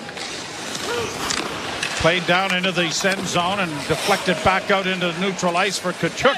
He's just going to gingerly play it into the Toronto end. Rafai gets it up on the wing. David Camp trying to muscle it out and does for McMahon. He'll backhand from center to get it down into the zone. And the Sens go back to retrieve the puck, and Nick Jensen trying to work up on the right wing. Got it out into neutral ice, but the Leafs have turned it over and got it back under control in their own end for the most part. And now have it stolen by Highmore. Now the scramble goes on in the corner and around back of the net. Trying to come out with it is Garrett Pilon, who gets it into the near corner. Rafai in there, loses his stick in the exchange. He'll go after it as the puck goes to the far corner, and Dakota Mermis got it to the line, but not out. Now a minute 42 to go, and you would think that if the Leafs get out into neutral ice and under control, that Hildeby will be headed for the bench. But right now, the Sens doing a good job of scrumming it up against the boards and not allowing it to come free. When it does, Rafai brings it right back into his skates. And so this tactic continues as now it finally does come free, and Steves gets it out at center. Nyes working in over the line, trying to get through the defense, and was knocked down from behind. Puck goes along the boards to the line, but not out. Can't see if the goaltender yet. Now the sign comes up on our screen to inform us that the net is in fact empty. Brought on by Nyes. Left wing side, Robertson dipping it in. 6 attackers for the Maple Leafs. Can they tie this one up the way they did in the game at home? Robertson sends it back of the goal. Trying to center it is Cowan. He couldn't get it out in front. Robertson back to the blue line. Timmins walks the line. Back to Robertson. His stick explodes. Yes, it was his stick. He almost got caught playing with a broken stick. Timmins back at his own blue line. Drops it off, and Robertson with the new cue is in over the line. Robertson holds to the left wing side. Rings it into the corner. Pontus Holmberg up against the wall. McMahon comes out of the scrum with it. Holmberg trying to find a loose puck, and it goes to Nylander. Back to the point to Robertson. Shot coming, and it's deflected right on. And Anton Forsberg makes the save with just 8 seconds remaining in the third period. Shots on goal still favoring the Senators 27-19. You know who leads the Leafs in shots on goal? With almost a third of them is Bobby McMahon's got 6.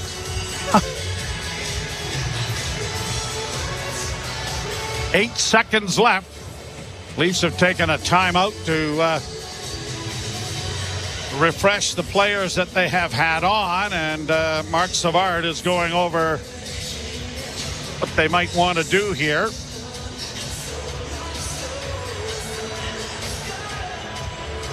Nick Robertson, by the way, has played 18 minutes and 13 seconds, and we saw it was noticeable again on that last rush. But you're right, he's had some jump.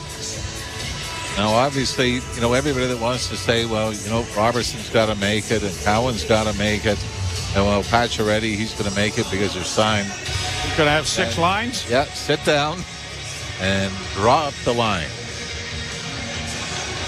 By process of elimination. And even, you know, the fourth line has got to have a certain build to it. It's not all offense. The draw won by Ottawa, and that should do it. They're going to get it off the boards and out at center and down the ice. There will be 1 second left. When icing is called. Yeah, they may readjust that.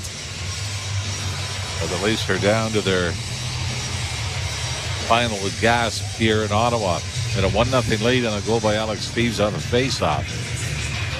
But since the Ottawa Senators have scored twice, including a shorthanded goal here in the third period to take a 2-1 lead. So the formality of dropping the puck.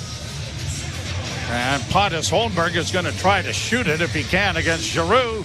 And the scrum ensues, and that ends the hockey game. So the Ottawa Senators have won back-to-back games against the Maple Leafs to start their preseason.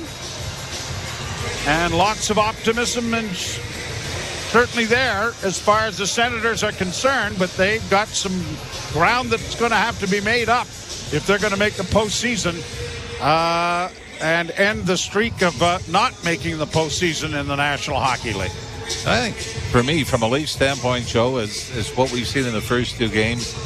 The number of times Ottawa defensemen have been able to walk in from the point untouched and score goals and get great scoring chances. And we saw that with Sanderson tonight. Sanderson in the first period. They got 2 in similar fashion on Sunday night against the Leafs, where everybody collapsed. Nobody took the point man. And little things that the Leafs are going to have to clean up as they get ready for the Montreal Canadiens in their season opener. Jim Taddy along with the post-game show. The Leafs lose 2-1 to the Ottawa Senators on a shorthanded goal in the third period. You've been listening to Molson Leaf Hockey on TSN 1050 and the Maple Leafs Radio Network. Whatever the weather. Hi there, it's Will Arnett, host of Smartless, a podcast I do with my pals, Sean Hayes and Jason Bateman, with special guests. His first name in Hawaiian means cool breeze over the mountains. Guys, it's the legendary Keanu Reeves. No. Guys, it's Kelly Clarkson. Yeah. He is widely regarded as the greatest shooter in NBA history. Say hello to Steph Curry. It's Bono. Oh, yeah. my. It's Elton John, actually. Hear every new episode a full week early on the SiriusXM app. Just search Smartless to join the fun. On and off the ice. Steven Stamkos. You wonder, is that it for him with the Tampa Bay Lightning? He's the guy that's probably, with Marty St. Louis and Vinny Lecavalier, recognized as the all-time greatest Tampa Bay Lightning players. This is all about deciding whether or not the price is going to be right to keep your captain around and potentially keep him a Tampa Bay Lightning member for his entire career. SiriusXM NHL Network Radio. SiriusXM 91. And on your schedule with the SiriusXM app. The Power Play with Steve Koulias. You either put up or shut up. Marchand does, Doughty does, Stone does. And if you don't have enough of those players, get rid of them because they'll make you lose. They'll frustrate the fan base. I want people that are with me, rowing in the same direction. And if you can't, get out of town. We'll find someone who can. The Power Play. Weekdays 3 p.m. Eastern on NHL Network Radio. SiriusXM 91 and the SiriusXM app. Hockey 24/7 on Sirius.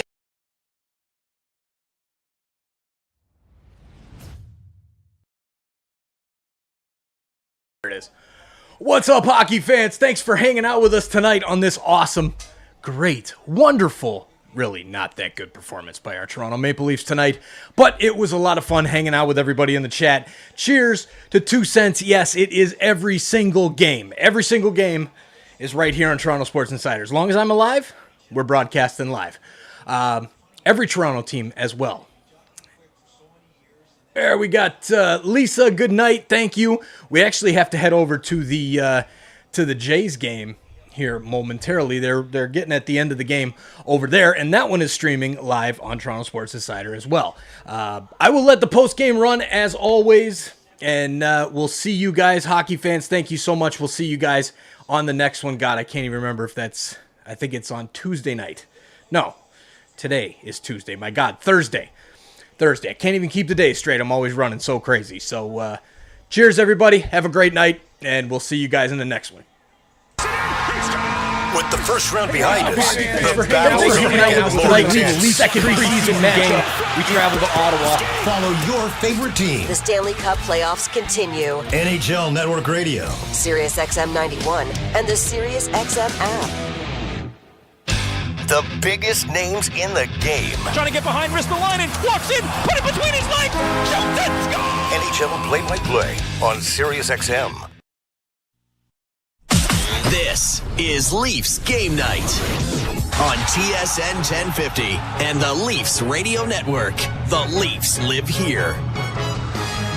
Welcome to Leafs Game Night, the post-game show. Jim Taddy, Dave Feschek from the Toronto Star, and Jimmy Ralph hanging around kindly in the studio. 2-1 Ottawa wins over the Leafs, so the Leafs are 0-1-1 in 2 starts. And I guess, Ralph, you know, obviously the sample size is very small, but first look at Stolarz, and you saw Wall the other night as a tandem. Can you, even at this point, can you look at those two guys and maybe project what happens? You know, it's difficult in the sense, Jimmer, that you know, neither guy has really played a lot in the National Hockey League. I think we were even talking about Stolarz tonight, that the most he's ever played is 28 games in a season, and that was with Anaheim. You know, Joseph Wall, because of the injuries, you know, neither one of them has really taken a ball and run with it for a team and hit the, 50, 60 game mark. So, I think at the start, you're probably going to have to look at it as the same as Boston did with Swayman and Ullmark last year, where you're going to say, look, we're going to go back and forth unless some guy sort of emerges as the clear-cut number one. Yeah, no doubt about that, fellas. I mean, that's kind of the gamble that the Maple Leafs are taking here with these two guys, because both of them I mean, you could really make a case that both of them look like they have starters potential, right? They both look like they have number one potential. And Stolarz last year had some of the best numbers in the league. To your point, Ralphie, in somewhat limited use, obviously behind a pretty good goaltender in Sergei Bobrovsky with the Panthers. But when Stolarz got out there for the Panthers, he was incredible. And same for Joseph Woll. I mean, let's face it. I mean, we'll all wonder, what if Joseph Woll would have been healthy for Game 7 of the first round series of the Boston Bruins? And, of course, he comes up with the injury at the tail end of Game 6 that keeps him out. And injuries keeping him out has been a big part of his career at age 26 and why he hasn't got more of a foothold. But it's, for me, it's not a bad gamble, because both these guys, if you're gambling on one thing, I like gambling on high-end skill. And both these guys have great skills in the net. Whether they have the durability to go along with it, that's something we're going to find out. Well, and you know what? I'm going to throw Dennis Hildeby in the mix as well. I mean, I remember last year, even though Martin Jones did a nice job coming in when Samsonov had his struggles and Wall was hurt, Hildeby was the one that you kind of wanted to give him an opportunity, see what he could do at the NHL level. And I know it was only preseason, but Ottawa had some pretty talented goal scorers in the lineup tonight, and I thought Hildeby was fantastic as well. I want to go back to your point at the end of the broadcast, Ralphie, and we talked about this during the intermissions. There's a depth on this Leaf team that is almost unprecedented. Certainly in this era, they haven't had this kind of depth and luxury of looking at players in training camp. There are always a lot of voids in the roster that sometimes took most of the year to acquire, to fill. But, you could project the lineup, but as you say, show me the lines. Yeah. You end up 6 deep, and that's not going to happen. No, and it's, I think a lot of people are, and Joe brought it up in the broadcast tonight, Easton Cowan, what more can he do in juniors? So you say, okay, let's put him in. Then what about Nick Robertson? You say he deserves a chance to play. Okay, you put him in. And now where do you put them? And if Max Pacioretty's going to sign and be part of this group. So there you've got an entire line of guys that, you got to sort of mix and match where to put them, and none of them are going to be in the fourth line. So then go ahead and start subtracting guys off the top 3 lines and putting them in. It's a nice problem to have, and obviously through injuries and different play, things can change in a hurry. But there's going to be some interesting decisions to make, and I thought Nick Robertson has shown he's not pouting. I like the way he hustled tonight. Made some plays. Bobby McMahon, though, almost a third of the Leafs shots in this game tonight. 20 shots for the Leafs. Bobby McMahon had 6 on his own. There's another guy that really didn't get his footing until January of last year. Wasn't supposed to be in the lineup for a game at home. I believe it was against St. Louis, if I'm not mistaken, where he had a 3-goal night and then went on a 2-week heater after that and ended up scoring 15 goals on the year. So, that's what I mean when you start trying to say, okay, who's going to play with who and who's going to play where. Bobby McMahon is sort of in that mix of keeping other guys from maybe getting a better opportunity. Yeah, without a doubt, Ralphie. I mean, you're right, and it's not as simple as it was a year ago for the Maple Leafs, especially in the case of Nick Robertson, because of course one of the blessings and curses of being this Nick Robertson or having him on your roster last year was that he was, you're able to send him down to the Marlies without him having to clear waivers. That, of course, is no longer the case. So if you can't find a spot for Nick Robertson on this roster, you're going to have to send him down. That's going to require the waiver wire, and it's almost impossible to believe somebody out there would not be interested in Nick Robertson, given his ability to score goals at a very high rate. And I agree with you. He was great tonight on that line with McMahon. And Pontus Holmberg. I think they look like the big boy line out there for the Maple Leafs in a lot of ways. Commanded a lot of offensive zone time, as you pointed out. Got a lot of shots on goal, mostly off the stick of Bobby McMahon. But yeah, these are not easy decisions to make. I think you don't want to hope for injury, but you're kind of expecting injury to be a factor here at some point. It just hasn't happened yet.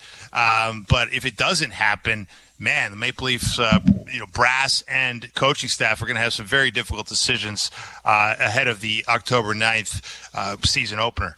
Yeah, I know. When I played at the end of training camp, the decisions were always pretty easy. At least that's what I was told. Where's the bus? Yeah. Or where exactly is the city I'm going? Well, that's pre-Google. I mean, you had to search, right? You must have had one of those fold-up maps. You have no idea how many Springfields there are in the United States. That's right. Boy, Ralphie, we'll let you go. Obviously, it's preseason. We'll talk again probably Saturday night. Thanks very much. I look forward to seeing you then.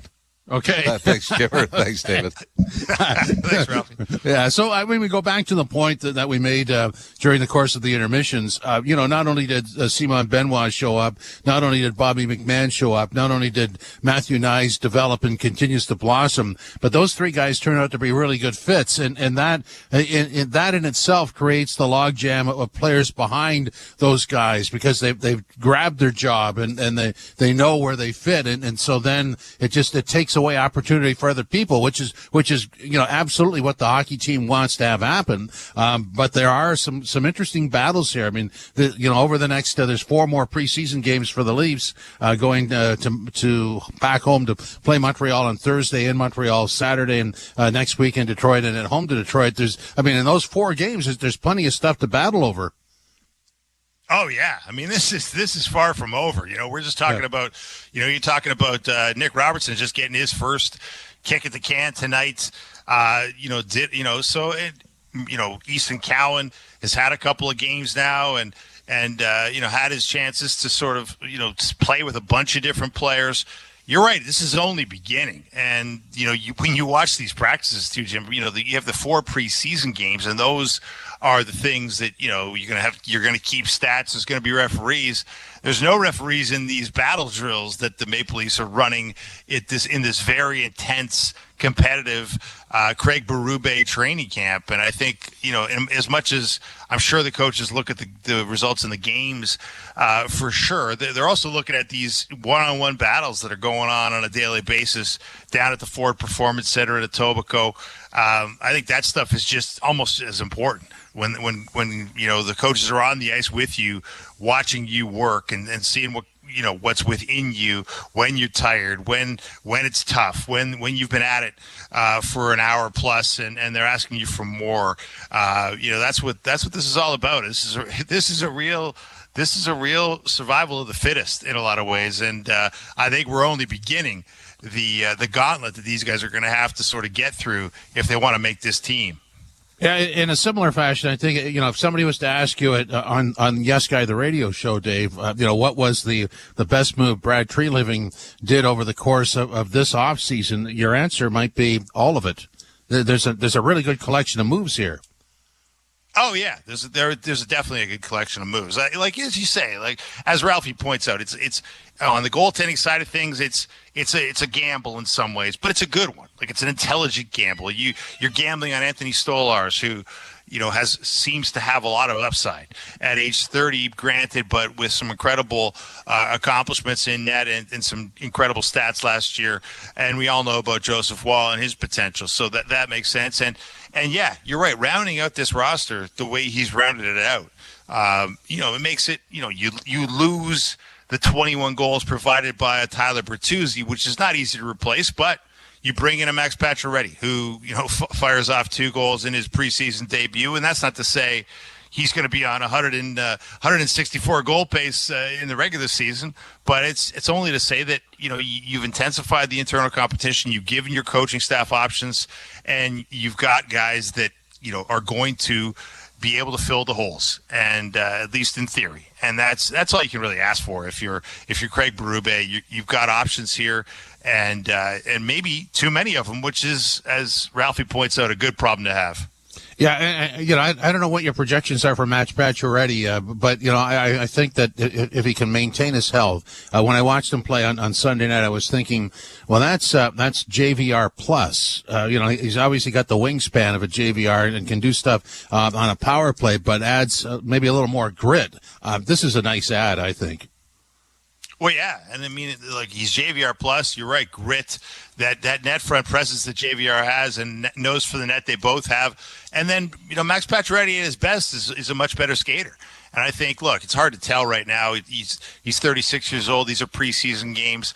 We'll see when the regular season rolls around if he has the pace to keep up when things ramp up in the NHL season. But he looked really good, obviously, in this short sample size of one preseason game, and that's promising if nothing else. And he's looked good in camp too. Like I've watched quite a bit of the proceedings down there, and for a guy who's coming off some horrific luck with having the same injury on the same Achilles tendon twice in the span of a year plus.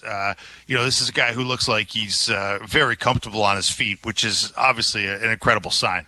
Let's just flip to the other side of the ice. I mean, Ottawa's under some pressure here to move this thing forward. And as I think of Ottawa, I do still lump them with Buffalo and Detroit. And these three teams have, just a series of things that have gone wrong. A long, obviously the Sabres have the record for missing the playoffs. But Ottawa and Detroit aren't far behind. And they all seem to be somewhat similar. Maybe a card short of a full deck. I don't know. How do you see Ottawa? I'm with you. Like it's gone. They went in the wrong direction last year, right? Just when you thought you were going to be making a jump, you went in the opposite direction, and that's the scary thing. I mean, you look at it, and you've paid a bunch of young guys an awful lot of money, and you haven't gotten any results, and it's a very, very concerning situation here.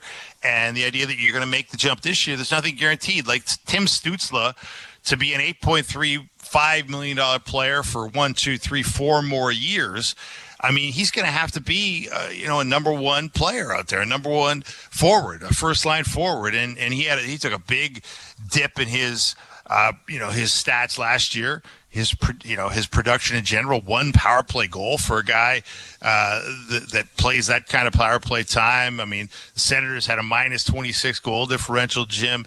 It's disconcerting. I mean, Brady Tkachuk gives you everything he's got. He's your captain, but that's not enough. You've paid Josh Norris a lot of money. You got Claude Giroux for 1 more year. You've paid Sanderson and Thomas Chabot $8 million each on the back end.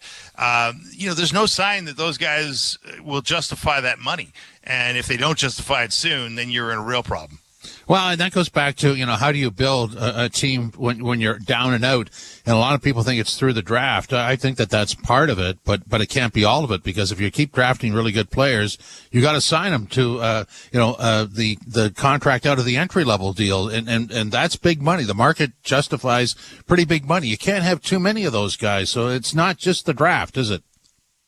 No, it can't just be the draft. It really can't. It's got to be a hybrid. It's got to be, you draft those high end guys and they've got to pan out. And so far, Brady Tkachuk's panned out, but Tim Stützle certainly has got a lot to prove for a guy with that kind of guaranteed money on his ticket.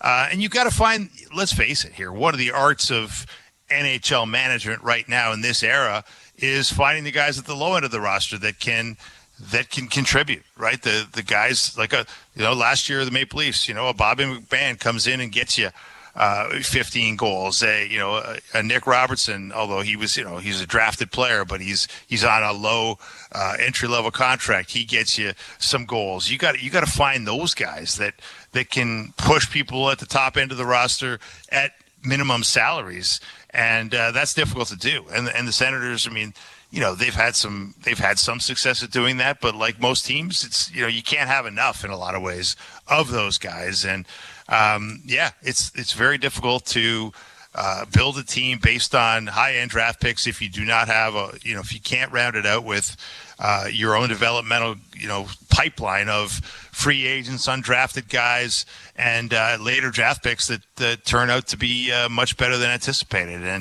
And that's where the Senators have got to fill in the holes. And whether or not they can do it, well, it's early in the Steve Stais era, the Dave Poulin era, our former colleague at TSN. Yeah. But, you believe in those people, but they've got a lot of work to do. Dave, thanks very much. Really appreciate your help tonight. Always a pleasure, Jim. Dave Feschek from the Toronto Star. 2-1 Ottawa wins over the Leafs, so the Leafs are 0-1-1 in 2 preseason games. Their next stop is Thursday night at home to Montreal, and our next game is Saturday night when the Leafs are at the Bell Center. This is Molson Canadian Leafs Hockey, Leafs Game Night on TSN 1050 and the Leafs Radio Network. Breaking story from Alpine News Network. Firefighter Finn McHose, that's a nickname, right? Needed help contending with a blaze of debt. He called Alpine Credits and a superhero was sent his way. Summoning water, she extinguished the fire and consolidated his debt into one low monthly payment. His floors may be wet, but his debt is under control. Own your home? Need a loan? Alpine Credits can help.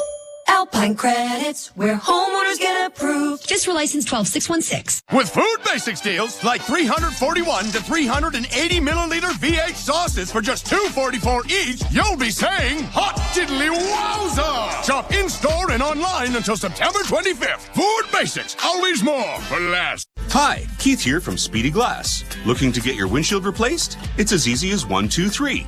1. Visit speedyglass.ca. 2. Get an online quote in just a few clicks. 3. Book your appointment at the time and place that suits you best.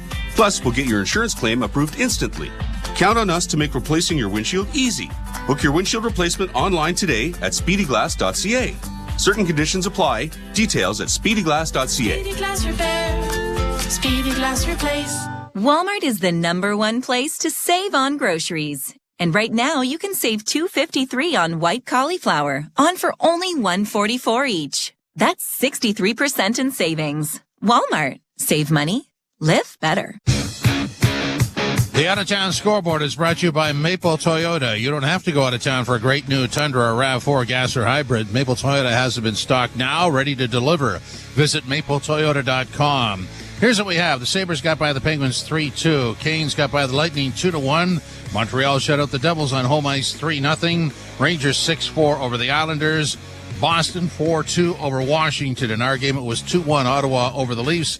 Leafs' next stop is at home Thursday night to Montreal. Thanks for joining us on Leafs Game Night on TSN 1050, the iHeart Radio app, and the Leafs Radio Network.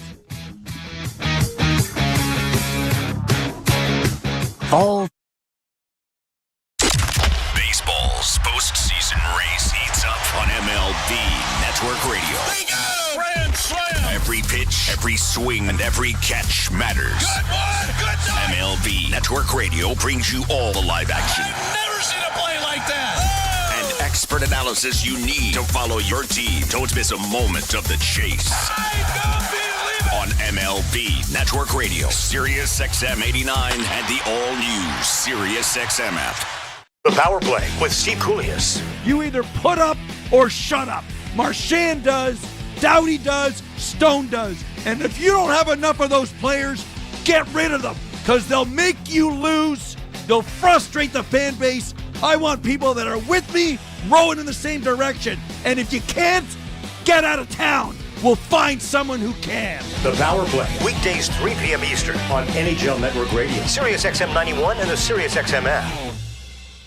The UEFA Champions League is back on Sirius XM FC, and this year it's bigger than ever. Absolutely ridiculous from Real Madrid. Merseyside magic from Mo Salah. Now with more matches featuring soccer's most iconic clubs as they battle it out for European supremacy. What a start for Inter! Haaland scored the hat-trick! From the league phase to the final, the Champions League is on Sirius XM FC 157 and the all-new Sirius XM app. Join me, Ward Stellick, and Scott Laughlin as we recap the night that was on NHL Morning Skate, weekday mornings at 7 a.m. Eastern on NHL Network Radio, Sirius XM 91. The biggest names in the game. Trying to get behind, wrist the line, and walks in, put it between his legs, shoots and scores! NHL play-by-play on Sirius XM. Hockey lives here. Suzuki sweeps it, there's a chance, rebound, Caulfield, shoots and scores! NHL play-by-play on Sirius XM.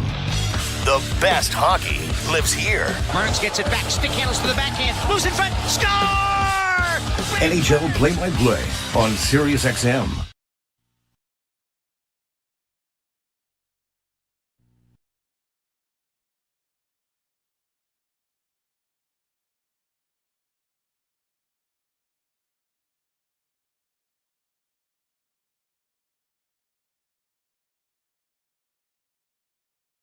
Duran's tail. He was about 10 feet behind him, and they stopped him at third base, but a big hit for Trevor Story off that wall in left center. It was interesting they sent Duran and stopped Casas. Obviously, Duran is a lot faster. But now it's second and third for the Sox. One out top of the 10th, and the Blue Jays desperate to keep it at 4-3, bring the